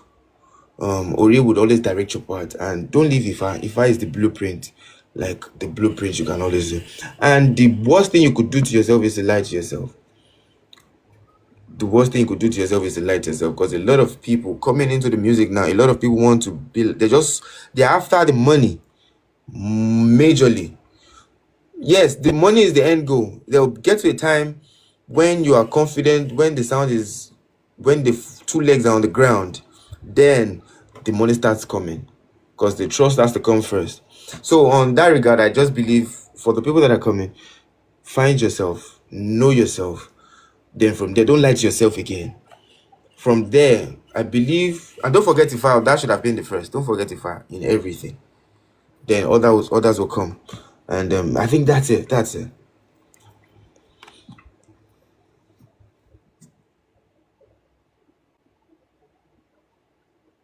Hello. So he has said some things that I want us to note. He said while he was working, he had worked, you know, in a structured music industry, and he was learning. Now, those of you that before you started your Ifa practice, in whatever form you're practicing it as a practitioner, a lot of you have been in a corporate environment before, directly or indirectly. You were supposed to be learning from there. There were certain things you're supposed to pick from there. There's certain information you're supposed to pick from there, because there are skills that you learn in life. A lot of my friends that came from church, like I came from church, will say, oh my God, I just wasted my time in church. I wish I started this 20 years earlier. No, I didn't waste my time in church. I had to go through that to learn. Now, it made sense why I had to go through the path that I went through. It made sense why I had to stay in Christ Embassy Church and grow from Believers Love World up to getting into, you know, big church and then becoming an assistant pastor, having to handle a whole church. It makes sense why I had to go through that, because if there is any church organization in Nigeria that has structure and entity, it has to be Christ Embassy. Pastor Chris was operating on another level of life. Like his forward thinking has to be studied. When they were having Atmosphere for Miracles on TV and people were complaining about, they didn't want miracles on TV and they were going to start, the man went ahead to own his own satellite. You don't understand. He went ahead to own his own satellite station. You don't want me to air on your TV. I will go ahead and own my own. When they knew that social media was controlled by certain people who will control the narrative and twist and turn, they went ahead to create their own social. Look at every social media platform. Pastor Chris Oyakhilome does not have an official social media account. The church does not have an official social media account. They never had, they never will. Any content you find of them, there's somebody else, an individual puts it there. I learned from somebody that was forward thinking with creating structure.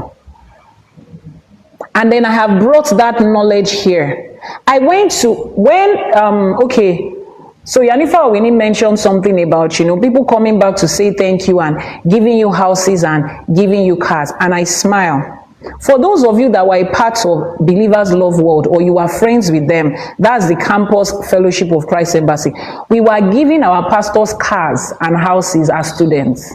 When I was in 300 level, our student pastor, as a student in Babcock University, we bought him a car as a student. Just because it was a pastor and it was his birthday.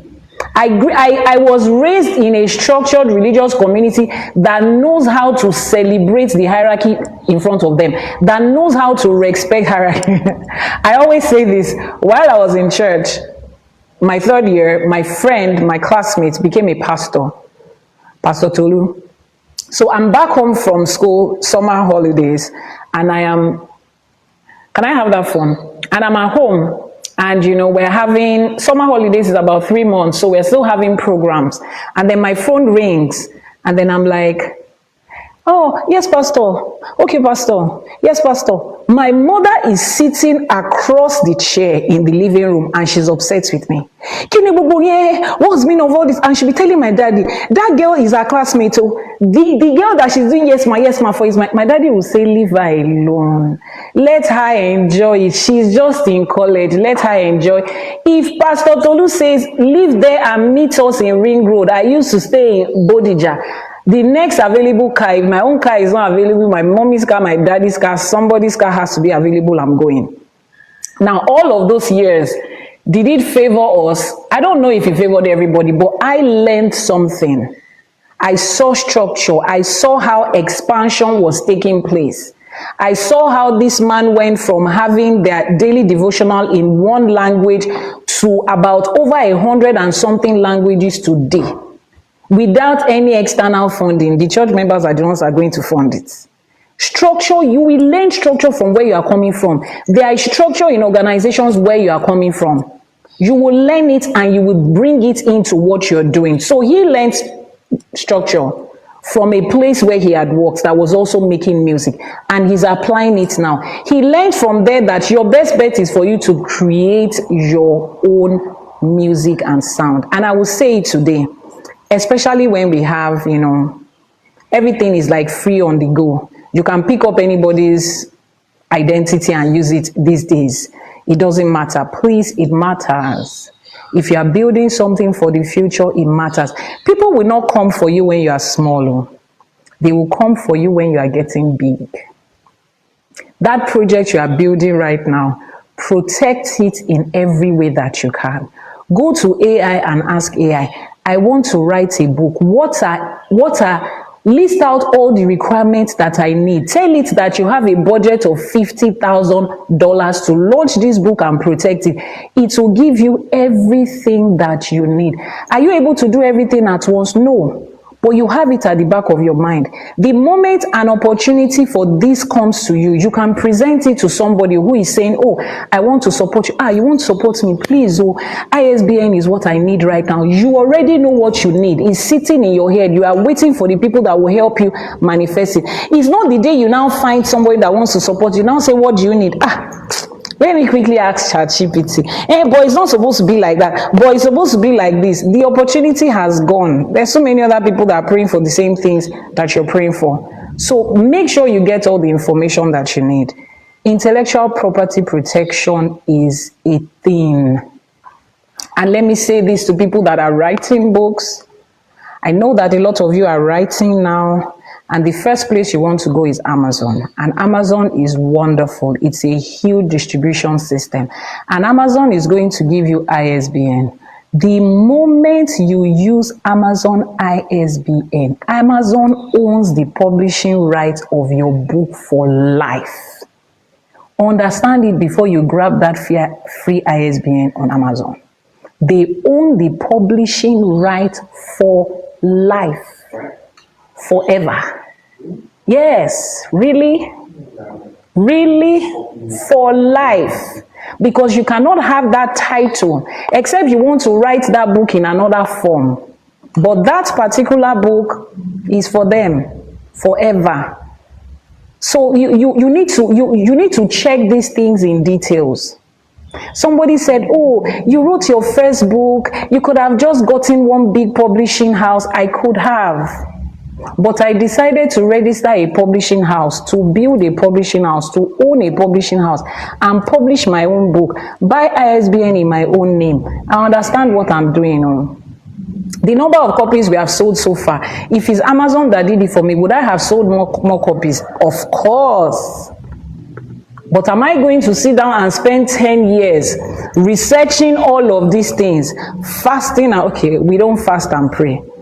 Manifesting with my worry, report. See, this book has caused one major fight. People in my closer community know it. This book, Otidaja and La Consile by, that has just put me in a situation where people are checking on me. Iyanifa, are you okay? I see what's going on. Are you all right? I'm fine. No, it's the work that we are doing.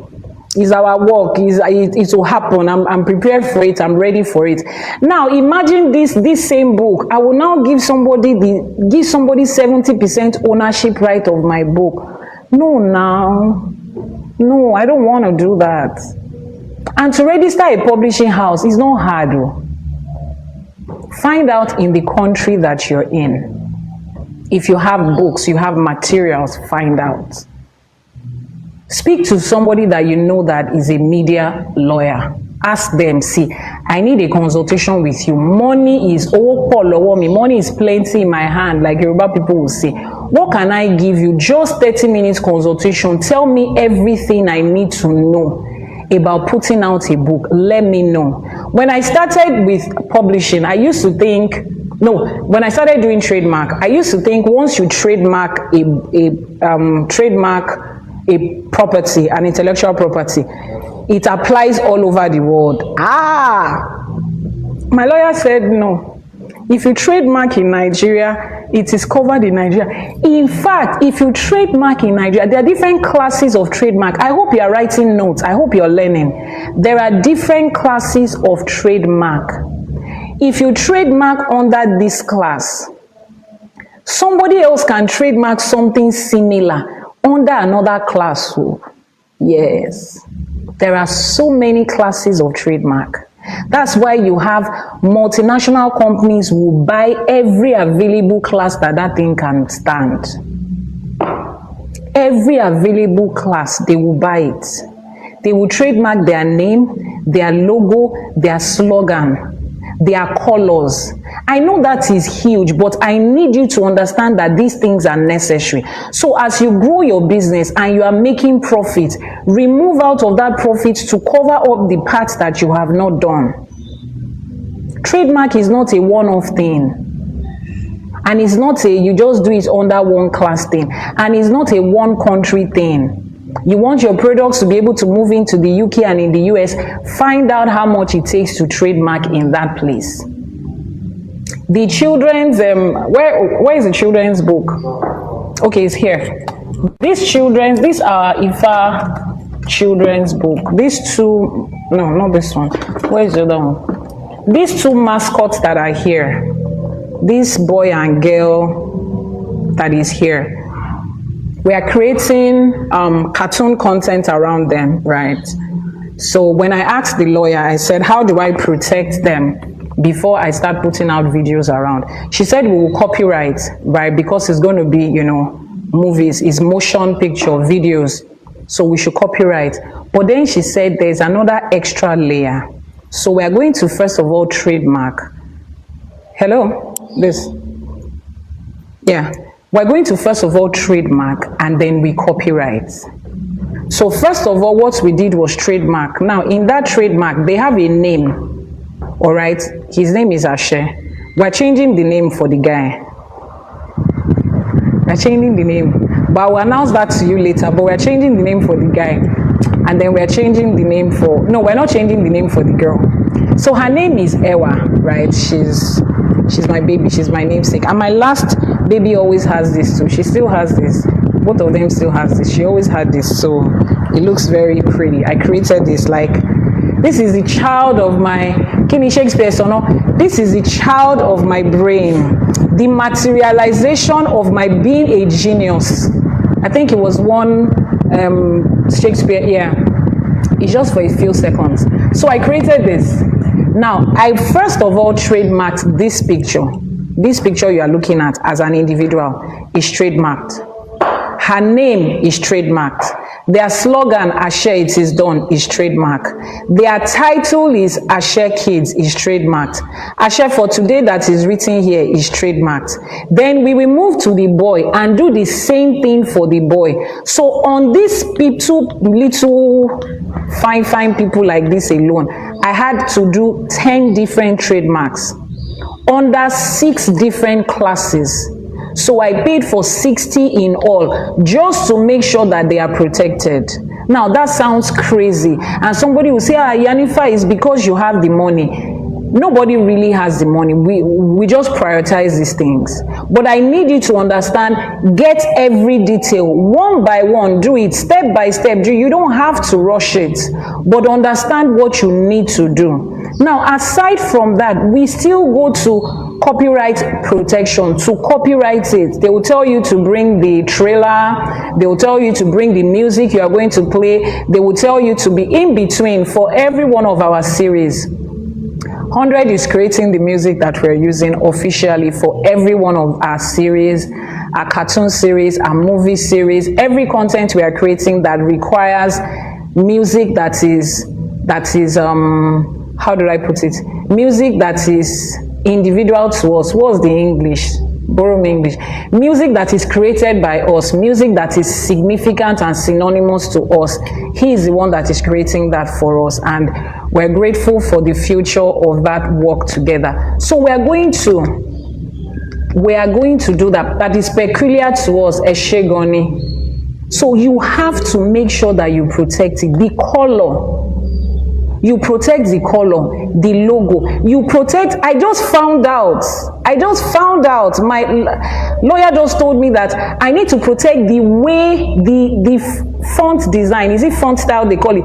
The font style that we want to use. You see how Disney has that kind of font style. Cinderella has the way it is written. Frozen has the way it is written. That font style has to be trademarked, and you can only trademark a font style that is not in existence. So we sat down and we created a font style. Oh, this thing is not easy. it's not even a day's job, but I need you to know that you need to do these things. The rest of the world is doing it. Those of us that are investing our lives in Ifa, we also need to do these things. Is that okay? So on the side of intellectual property, if you did not know, you can copyright your name, your stage name, your DBA, doing business as, you understand? So my first name is Oluwadamilola, right? And I'm popularly known in the community as Iyanifa Ewa. Iyanifa Ewa has been trademarked. It's the property of a company. So that nobody would wake up tomorrow morning and say, hey, my name is Ewa Ifa, and I've become an Iyanifa, so if I use Iyanifa Ewa, it's just a name. No, it is no longer just a name. It is now an intellectual property. So you will start with that. Something that is synonymous to you, that other people can use and pass off as you. You will trademark it. You start to build from that, those little things. If you are building a course and you have put a title to your course, like our school of College of Orisha Herbalism and Traditional Medicine. We have trademarked it as a property of the school. So anybody can teach Orisha Herbalism, anybody can teach traditional medicine, right? But you cannot use that name in most countries right now because we have trademarked them in most countries, over 20 different countries. And for those of you that are looking at trademark and copyright and is looking like, Iyanifa, does that mean our trademark in Nigeria, in Ghana, in this? Now, there are communities that put certain countries together. So for trademark, there is something called the Madrid. You can search for a trademark under the Madrid. The Madrid has a bunch of countries under it. So the moment you trademark under the Madrid, it shares that to those other countries that are there. So when you are searching for these things, search for organizations that put countries together. Is that okay? Organization that puts different countries together.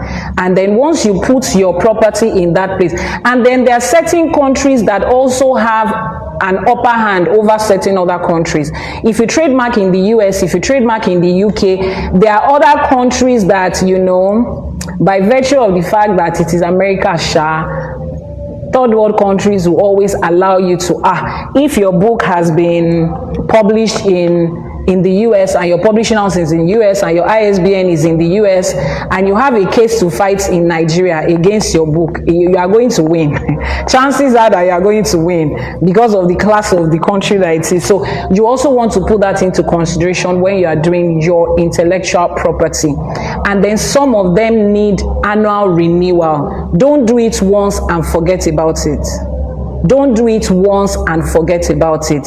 Find out if there are things that has to be done annually and make sure that you maintain it. Take, for instance, those of you that are selling spiritual products. There is something called the GTIN, the Global Trade Identification Number. I think that is what that acronym means. It gives you that barcode number. Some of you will say, oh, I don't plan to sell in a supermarket. Nobody needs to scan the barcode, so I don't need it. No, you need it. If you want to put your products on places like Amazon, you need it. Amazon is going to ask for that number. If you want your products to be listed in certain countries, you need it. Find out how to get the GTIN number in your country. And as the universe of today will have it, GTIN number is applicable everywhere in the world. It's a global number, so you don't need to do it in different countries. You are just starting out with your product. Get GTIN. It's very cheap. In Nigeria, it's about 10K for one. And you have to buy, I hope they are jotting down. Write it down. In Nigeria, to get GTIN is about 10K per one, and you have to buy a pack of 10. Minimum you can buy is 10. That's 100K for 1 year. Is not bad. Even if it is 2 products, you can join hands with a friend and buy 5. Just buy it and keep. Buy it and keep it. And you have it. Your product already has an identity in the global front. And if you are getting ISBN, don't forget, it's a different ISBN for physical copy, a different ISBN for soft copy, a different ISBN for audio copy. Don't get one ISBN and say, I can sell soft copy, audio copy, I can translate it to other languages, I already have ISBN. No, there's nothing like that though. If your ISBN is physical copy, that's what it is. So they usually advise you to buy it in a bunch, because minimum you will need like 4 for a particular book. So you need for soft copy, for hard copy, for audio copy. Then those of you that have hardback and softback, take for instance this ԻΣΕΗΣΕ book now. This ΙΣΕΗΣΕ book comes in 2 covers, 2 cover copies. You see it. You see that the covers are different. This one is fabric and this one is just plain. They are different. The ISBN for both of them is different. Okay? If you have to translate that book, it would also be different. But at the end of the day, when these things start to pay off for you, you'll be glad that you did. So that is it with intellectual property protection. So I'm going to be asking 100 another question, and this one is how would I put it? It's a question that has resounded in my head like a million times. And the question is this, 100, what does the music lane of Ifa practice looks like? What do you think is going to look like when everything is properly structured? I don't mean what it looks like now, but if you can envision it, what do you think is going to look like if every one of us decides to put structure into music, those that are making music with Ifa and ÌṢÄШE? What do you think is going to look like? How huge do you think it can be? What impact do you think we're able to have if we're able to put in that structure? Thank you. Oh, that is something I believe would be so beautiful to see, because we know that when people come together to do things, you know it comes with more force, more energy. And being the fact that it is now Ifa and we all have the same mind, or we all have the same direction or attitude we have towards Ifa. We regard Ifa, we respect the fact that, okay, as long as someone is telling you, or Ifa is involved in something, you always want to keep it 100. So you don't want to go against that. Because if you now go against it, then you know what Ifa can do. And that Ifa ni Kamari, let me say that. So, for the music industry to be, man, I'm just trying to picture it in my head, and I'm seeing how big it would be. I'm seeing how it would take over the world, because the structure there is not just going to be followed because we need to follow this structure. No, it's going to be followed because they know that, okay, this is this. Everybody knows that, okay, they are doing this because it's not because of the boss is there, maybe the boss selfish interest. No, it's not about the person on top, or you know that this is what you are doing, or you are in this, and the structure is there because it has structured it like that. And everybody is going accordingly to what is structured. Yeah, if you are the one that is supposed to be in charge of accounting, and yes, you should be in charge of that. We should believe that we should know that without checking you 2 times, that you will not take the money that is meant for some things and convert it to a personal thing. Because you know that you are not fighting, you are not doing that for people now. You are not going against people, but you are going against Ifa, which is like the background of everything. So that's why it's going to be very beautiful for me, because I know how much I regard Ifa. So if I'm supposed to look at it, the way it would have been when the music industry is structured, let's say if Ifa industry, the music, I won't say Ifa industry though, but the music industry in general, because trust me, like it or not, a lot of people are coming back to Ifa. A lot of people would get contacted with Ifa, one way or the other. We just pray we don't get to know Ifa through problems, but knowing Ifa on a very soft way, So for me, it's going to be very, very beautiful. It is going to be well structured. And that is, we always say, even for the government, if it were possible for the government to swear by not just the Bible and the Quran, and also just had maybe water, or had maybe just a metal there, and swear by that one too, maybe things would be better. But we know they wouldn't want to do that, So that is why we know, for the structure of, if anything is being structured, and Ifa is involved in it, Ifa is the background of it, I believe things will go well. Only if people now decide to go otherwise. And for those people that decide to go otherwise, their yarn should be open now. They will definitely be exposed. So I think that answers the question though. We can hear you.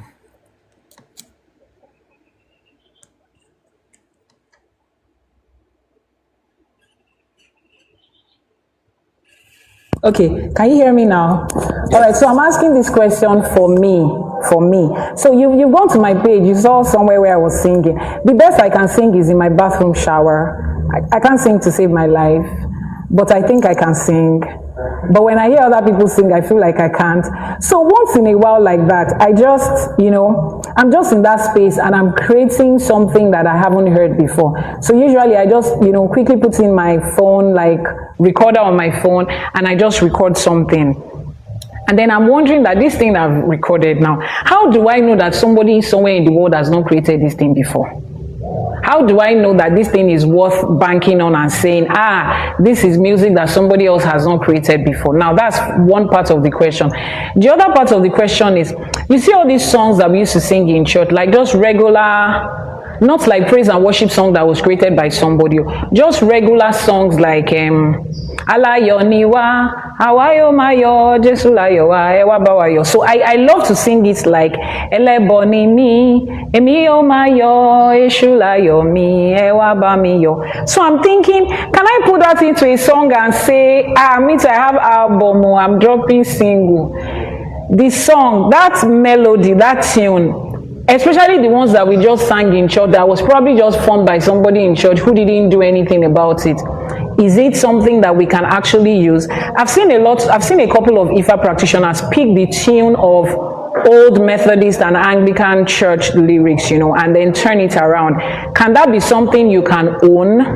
And how do we know that somebody else hasn't owned it or created it? How does that work in the music industry? All right, thank you. I've actually done that. I actually have a medley. I did something like that. I converted some business songs because I love those songs and I used to sing it a lot too. But I don't want to sing them related to what it is related to. So I want to bring it home, So I just had to do it my own way. Now, how you can hone it is there's in music there's a lot of ways you could steal smartly or make use of some things.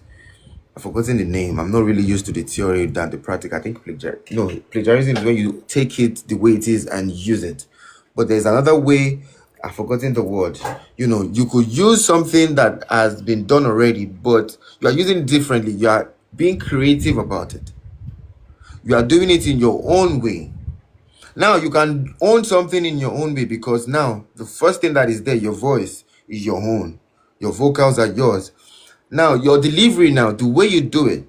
Now, if they're supposed to put it side by side with the right song, is it the same?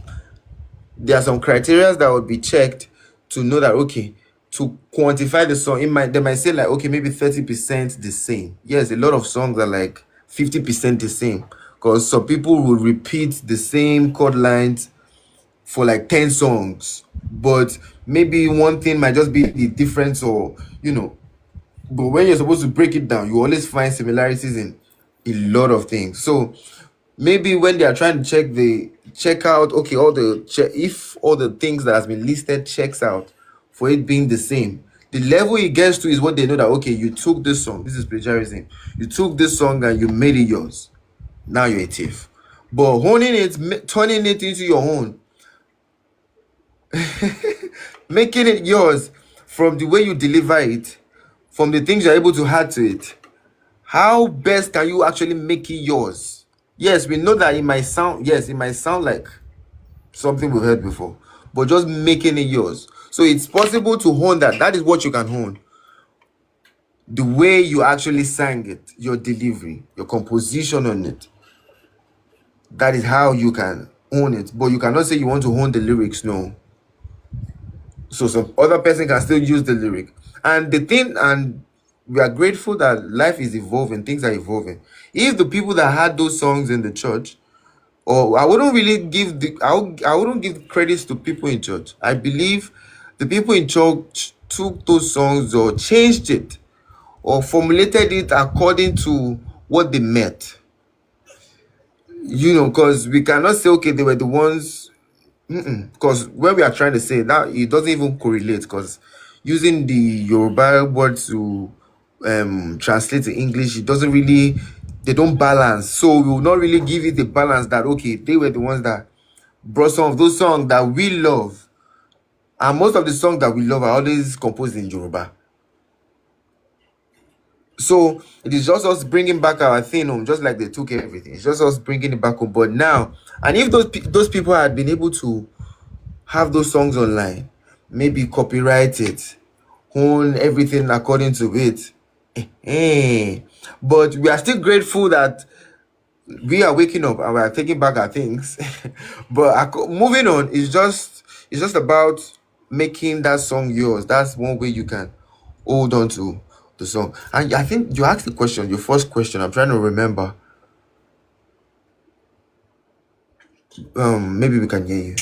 Your mic, please.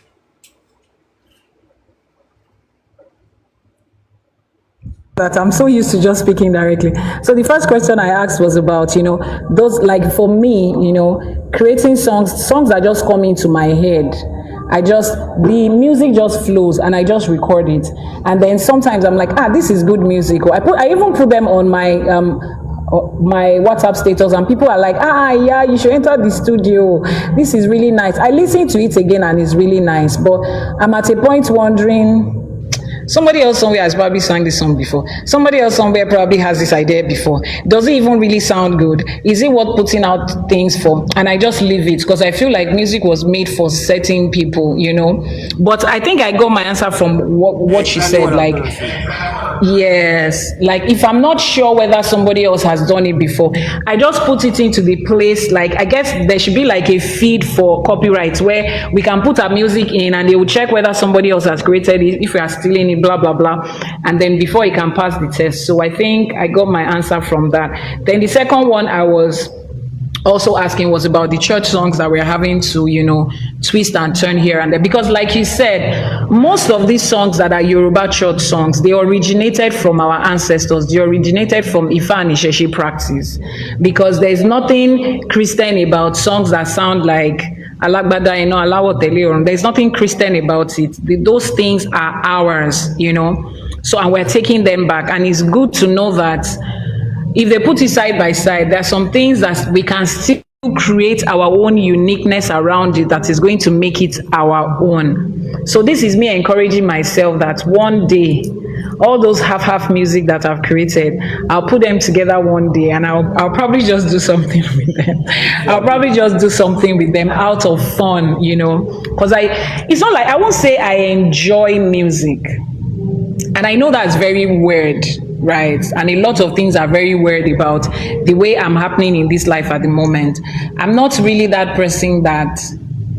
Truth is, I can't remember the last time that I went to a music channel and said, I want to listen to this song. Like, my spirit just says, go and listen to this song.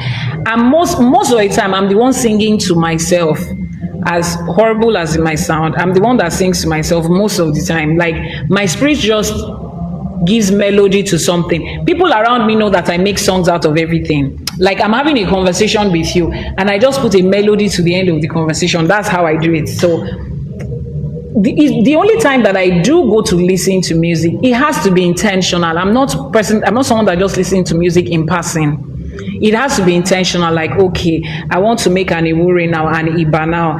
I want to put myself into a certain mode. I want to create a certain environment. Then I go to look for certain music to create that, that space of what it is. So most of the time I do a lot of just freestyling and just singing something, and then I just go on and on and on. Ask me tomorrow, I can't remember that thing. If I didn't record it, I can't remember it. I just won't be able to remember it. And I've told myself that I need to take that thing seriously. But thank you for shedding light on that and to make us know that it's not that deep. Getting our music out there is not that deep. And somebody else might just need to hear what we're producing. Thank you so much. Now, one last thing I want to say. So you are a producer. It means that if people have their songs and they are trying to get somebody to produce their song for them, you are able to do it, and you're not limited to only Afro tradition, right? As a producer, you can do anything. You can work with any genre of music. Am I correct? Definitely, yes. And also, Afro tradition is big. Afro tradition is not just about spirituality. Okay. Okay. Any section or any kind of genre. Yes. Okay. But if it's not talking about Jesus,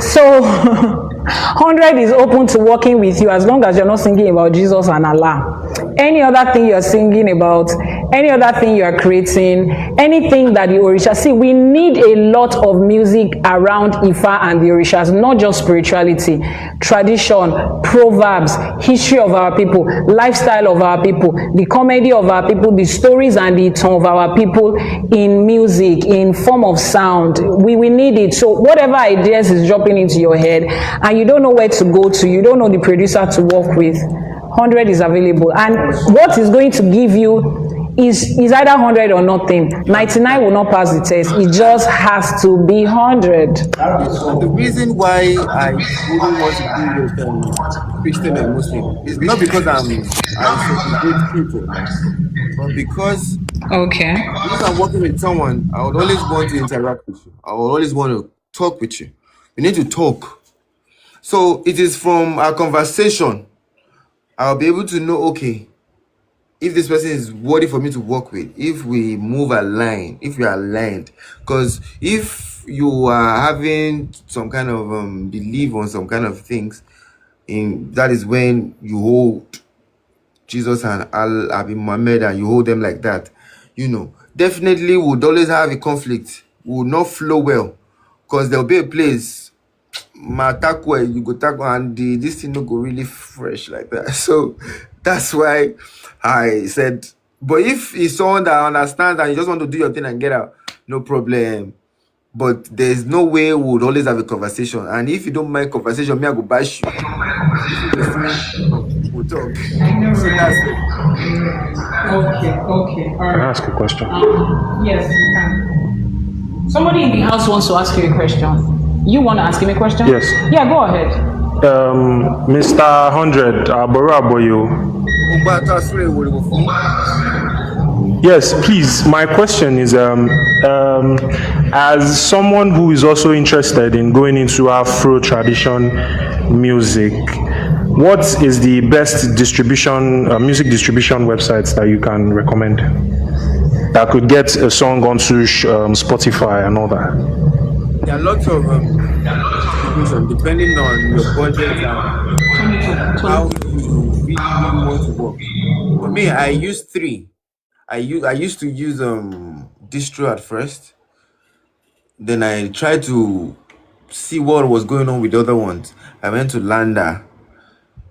From Landa, I moved on to 1RPM. So I think for me, what I would just advise, because I use 1RPM right now. 1RPM, I've been using it like for a while now, and the feedback and the way it has been encouraging. So what I would advise, if you can try 1RPM. 1RPM. So I think that's like the best I could give for now.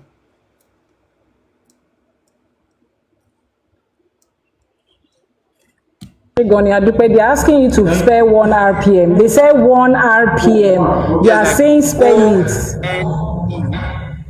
ONE, RP and M. If you just go to Google, they will bring it out for you.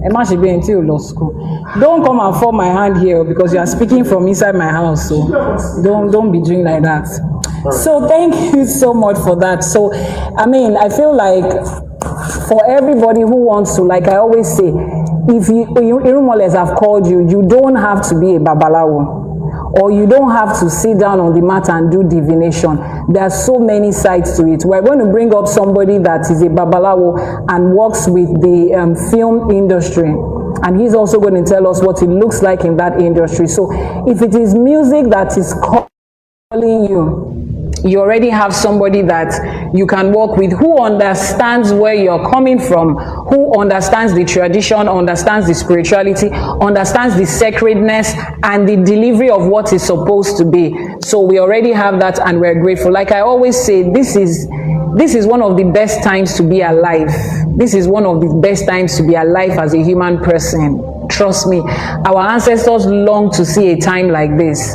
Our ancestors long to see a time where Africa is being put in this light that is being put right now, and it's going to take you and I to make sure that that is a success. Eshegoni Adupe, thank you so much for that. So we're grateful for your presence. I do not take it lightly that I just informed you this morning and you decided to grant us this audience today. I do not take it for granted. I am grateful. I love what you do. I love the person of you. The few days that I have spent, speaking to you, I love the person of you, and I love the energy with which you bring to here. You are, like I told you, I was a little bit struck when I was speaking to you, and I love the fact that you are somebody that just goes beyond the whole hype of this is who I am to just being a person. We love that, and there's so many people here that are looking up to you. There's so many people that will watch a replay of this years and years to come, and we believe that you will still be doing this, and you'll be doing it on a greater level and a greater capacity. Ẹ ṣé gan ni a dúpẹ́, a máa rí yín bá ọ láṣẹ Èdùmàrè. Iṣẹ́ ìrúnmọlẹ̀ tí gbogbo wa ń ṣe àṣeyè la máa ṣe. And happy birthday in advance. 100th birthday is on the 3rd of June, and Ifa College has decided to do something special for him. So if you are there and you just feel like, hey, I like his music, I like what he's doing, I want to celebrate him. Birthdays are one of the ways how we, one of the opportunities that we have to celebrate people, and he has announced it on his page. So if you want to celebrate him on that day, please, excuse me, in this community, you don't celebrate people by saying a king was born today. It's not, that's not the kind of celebration I'm saying. I'm not saying, yes, go ahead and post his pictures on all your social media platforms. That's awesome. But please do something tangible. This is, when you do that for him or for anybody that stands in the capacity that he stands, you are not only celebrating him as a person, because you barely know him as a person. You are celebrating the office that he holds. You are celebrating the calling that he has. You are celebrating the orishas that called him, what he's answering, his work. A lot of you just know him based on his work. That's all you know right now. So you are celebrating him based on his work. And let me tell you something. Let me just be saying it right now. Let me be saying it right now. If you have the opportunity to celebrate someone while they are alive and you don't, and it is that person's funeral, ó wá já flower lọ síbẹ̀, má jẹ́ kí n sọ pé flower ò ní hù nílé yín mọ́ tẹ́ ẹ bá mọ nǹkan tó ń jẹ́ bẹ́ẹ̀, because that thing, ó máa ń bí mi nú.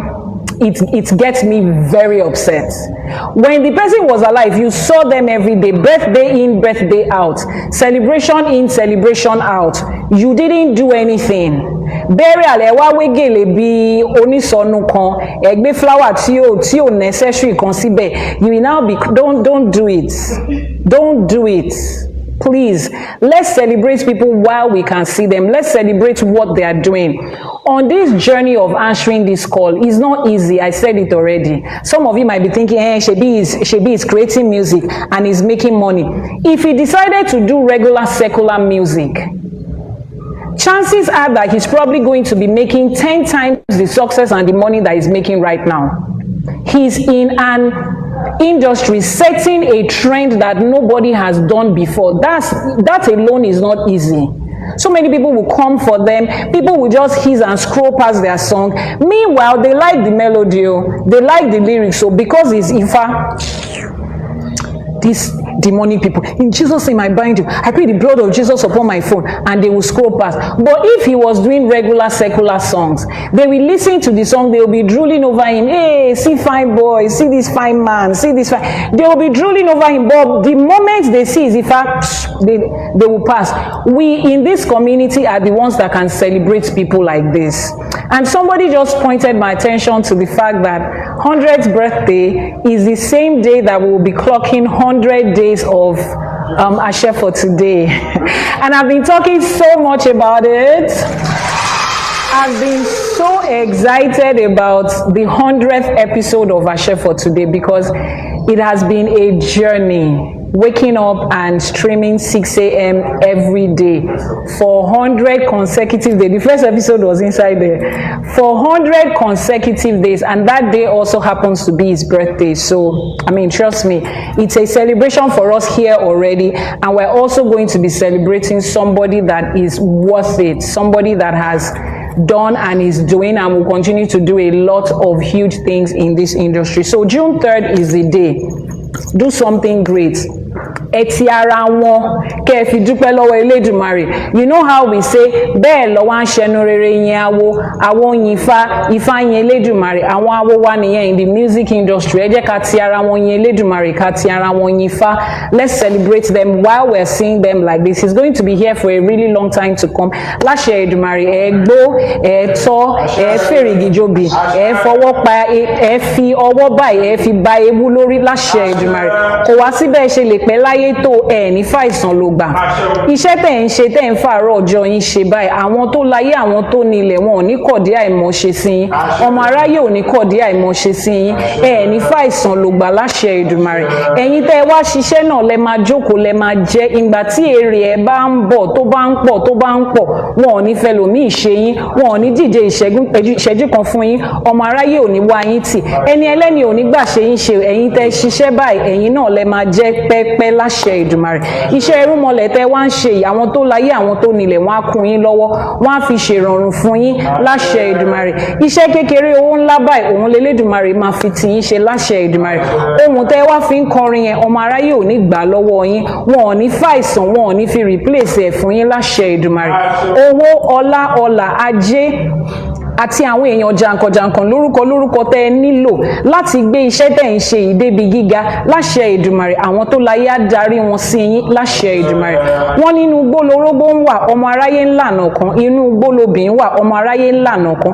Àwọn èèyàn jàǹkànjàǹkàn lẹ́ẹ̀kan lórúkọ lórígun mẹ́rẹ̀ẹ̀rin àgbáláyé yìí wọ́n á lànà eré kàn yín wọ́n á lànà ọlá kàn yín wọ́n á lànà ọlà kàn yín láṣẹ Èdùmarè. Wọ́n ní àfẹ́káyé báyìí òun látẹ́gùn fẹ́ àrùnkáyé báyìí òun lòórùn ràn. Orin tẹ́ ń kọ afẹ́ kárí ayé àrùn kárí ayé bí òòrùn láṣẹ Èdùmarè. Kò sẹ́nikẹ́ni tó lè fi ọwọ́ bo ògo òrùn ọmọ aráyé ò ní fọwọ́ bo ògo yín mọ́lẹ̀ láṣẹ Èdùmarè. To every competitor you have in this industry tó dúró ní dúró pé òun fẹ́ wo bí tẹ́ ẹ máa gbé gbà lójú wọn ẹ máa gbé débi gíga láṣẹ Èdùmarè. Èyí tó bá ti wá lérí pé kò ní ṣojú òun ó máa ṣẹ̀yìn ẹ̀ torí pé ó di dandan kẹ́yìn ṣe rere láyé tẹ́ ẹ wá yìí láṣẹ Èdùmarè. Lódindi báyìí òun látàrí ń di ti atare kan ìdí tiẹ̀ láàbọ̀ oore odindi báyìí òun l'Elédùmarè a máa gbé wá fún yín láṣẹ Èdùmarè. Àṣẹ. Thank you so much for coming. I really do appreciate you. Thank you so much for coming. I will see you at the other side of the streaming. Thank you very much. You're welcome. You're welcome. Yes, thank you so much. So let's move to the next person. We have a lawyer in our midst and she's coming to speak. What was that thing she wrote yesterday? Egratos, that Olórí Mena. I read that English. It's not English. Molati lo copy mo fi sínú ChatGPT. But what did she just say? Tora mo bóyá wọ́n fi sáì ṣe pé fún ambe. Mo bóyá ń bú wa ni mo nǹkan tó ń sọ. But we took it into AI. AI now said, that person must be a legal professional and she's speaking to you in legal terms. I say we did not go to law school, so we do not understand. But we are grateful to have her in our presence today. Olórí Ifá, she's an Iyanifa, she's an Iyabiye, she's an Olórí. See, she's not in the category of all those people that will just write HRM. You know, all those, a queen is born yesterday, a queen is born today. Nínú hospital tó bí ẹ sí, tẹ́nìkan kan ọmọ dádì ẹ rí ń bẹ̀, a queen is born today. She's not part of those queens born today. She's an actual Olórí, as in royalty, as in ìyàwó ọba, like a king that has kingdom, that has throne that they sit down on, that people come and say, Kábíyèsí o, Kádé pẹ́ lórí kí bàtà pẹ́ lẹ́sẹ̀. That's her husband. So she's the Olórí, the ìyàwó ọba, the ayaba. So the kind of people that we have in our midst today, I don't roll with small people. We are grateful to Olórí Ifá for joining us today to share with us what her views is about structure in Ifá from the legal term, from the legal perspective. So we're going to be talking about the legal structure with her. Ẹ ṣé gan ni a dúpẹ́. Àbọrú, Àbọyè, Àbọṣíṣẹ Olórí Mena. Good morning from my end. Oh, good afternoon from the other side of the world. So we're going to be talking about the legal structure. Let me quickly read what I have here. The first structure has to be your legal structure. This means your practice must exist in law, not just in the spiritual end and not just in your head. It has to exist in law. What does that look like? It looks like a registered entity, an LLC, an LTD, a non-profit, sole proprietorship with a trade name, whatever is appropriate for your jurisdiction and the model. If you are doing readings, you are doing ceremonies, you are selling herbs, selling spiritual content, teaching courses, whatever it is you are doing, you need a legal wrapper to cover those activities. Why? It's because without it, you are personally liable for any dispute. If somebody claims you harmed them through your ceremony, you have no legal structure. They will come for you personally. They will come for your personal assets, for your home, for your saving. Everything is exposed. Legal structure means that you can have contracts. Every ceremony you perform for a client should have a service agreement. Excuse me. Listen to me. Every ceremony that you practice, that you perform for your clients, please always have a service agreement. Always have a service agreement. Anything that involves you giving them aseje, giving them something to bath with, bringing them to a physical environment and washing their head, washing their body, doing all of this good stuff, please get a service agreement and get a contract. I have a friend who is, she's a voodoo priestess. She lives in the US. She's Ghanaian.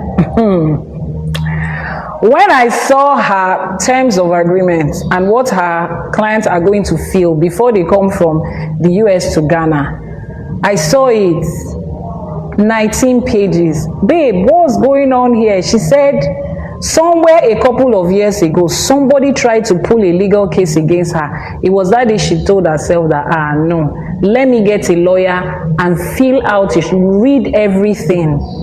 On your website as a service provider, product seller, herbal product seller, spiritual service provider, on your website, have every policy. What do they call that one? Information protection policy. What's that thing called? The policy that protects people's information when you collect their data protection. Data protection will be there. Disclaimers will be there. Terms and conditions will be there. Return policy is there. Refund policy is there. Delivery policy is there. Every policy you have to get, put it there on your website and ask people, have you read it? The moment you purchase, you are confirming that you have read all our policies and terms and conditions before you buy. Even my book has it there. Disclaimer is in my book. Terms and condition is there before you read my book. You cannot read my book and say you read it, then somebody's spirit was invoking something and you want to hold me responsible for something that spirit did. It's at the end of the book. We'll go to the place where we'll find it now. It's written there in the book. So all of these things are things that you have to put into consideration. Page Olowan, in a way. You have to put all those things into consideration. Every ceremony you perform should have a service agreement. Every student that joins your program should have an enrollment agreement. Every collaboration with another practitioner should have a memorandum of understanding. Not because you do not trust the person you are working with, but when trust breaks, and sometimes it does, the document is what protects both of you. Is that okay? Any legal structure means tax compliance. Your income from reading is taxable. Your income is a taxable income in most jurisdictions. Your income from teaching courses is taxable income. The fact that the source of that income is spiritual does not change its legal category. You still have to pay taxes. The sooner you embrace it and build a system to handle it, the more of your money that would actually go through properly and you'll be able to save it. Because if not, some people are just waiting for you to become big. they are waiting for your business practice, your spiritual practice to become huge, then they will come for you. They are looking for the loopholes in that your business to just make sure that they pull the rug off you. Document it. There are certain conversations that I will never have with you on a chat. I don't care how secure that chat is. It has to be in an email, and you have to maintain the same email thread, the same one. Continue to maintain that same one. If you send us an email today and you jump into a mail tomorrow, we will respond to that mail by telling you, go back to the previous mail. Maintain it. Any question you're asking me about business, about corporate, go to the email.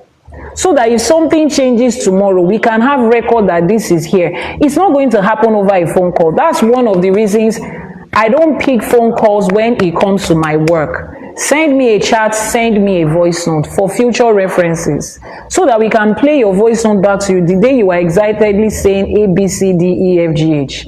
So the day you are angry, we will remind you, this is what you said on that day. Make sure you keep all these records. So we are going to call on Olori Fadumade now to explain to us, how are we able to separate ourselves from our legal entity?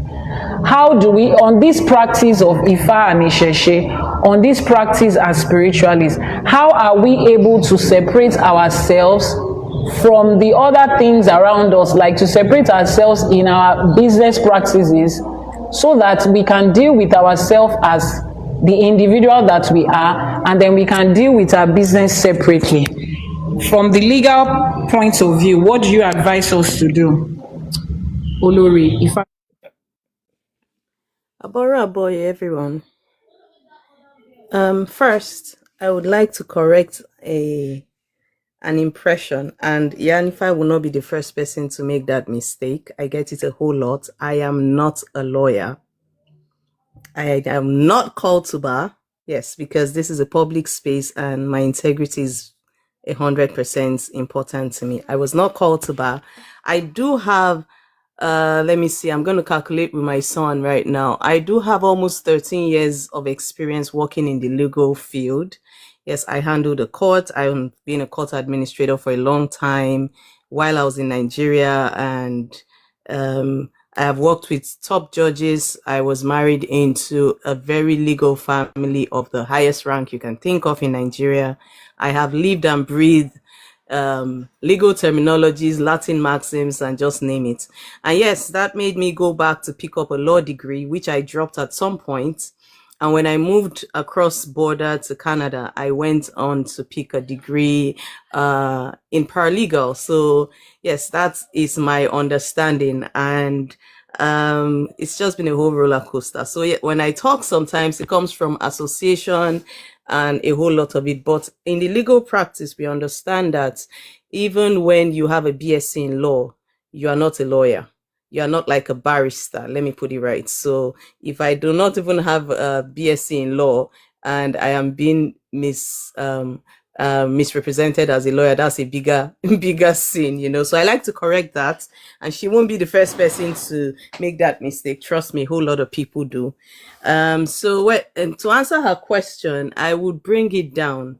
There's something that happened when I just walked into Canada, and I had to understand something. There's something we call retainer agreements. Now, a retainer agreement is the duration, just like the word implies, a retainer. I'm going to retain this person for so duration of time.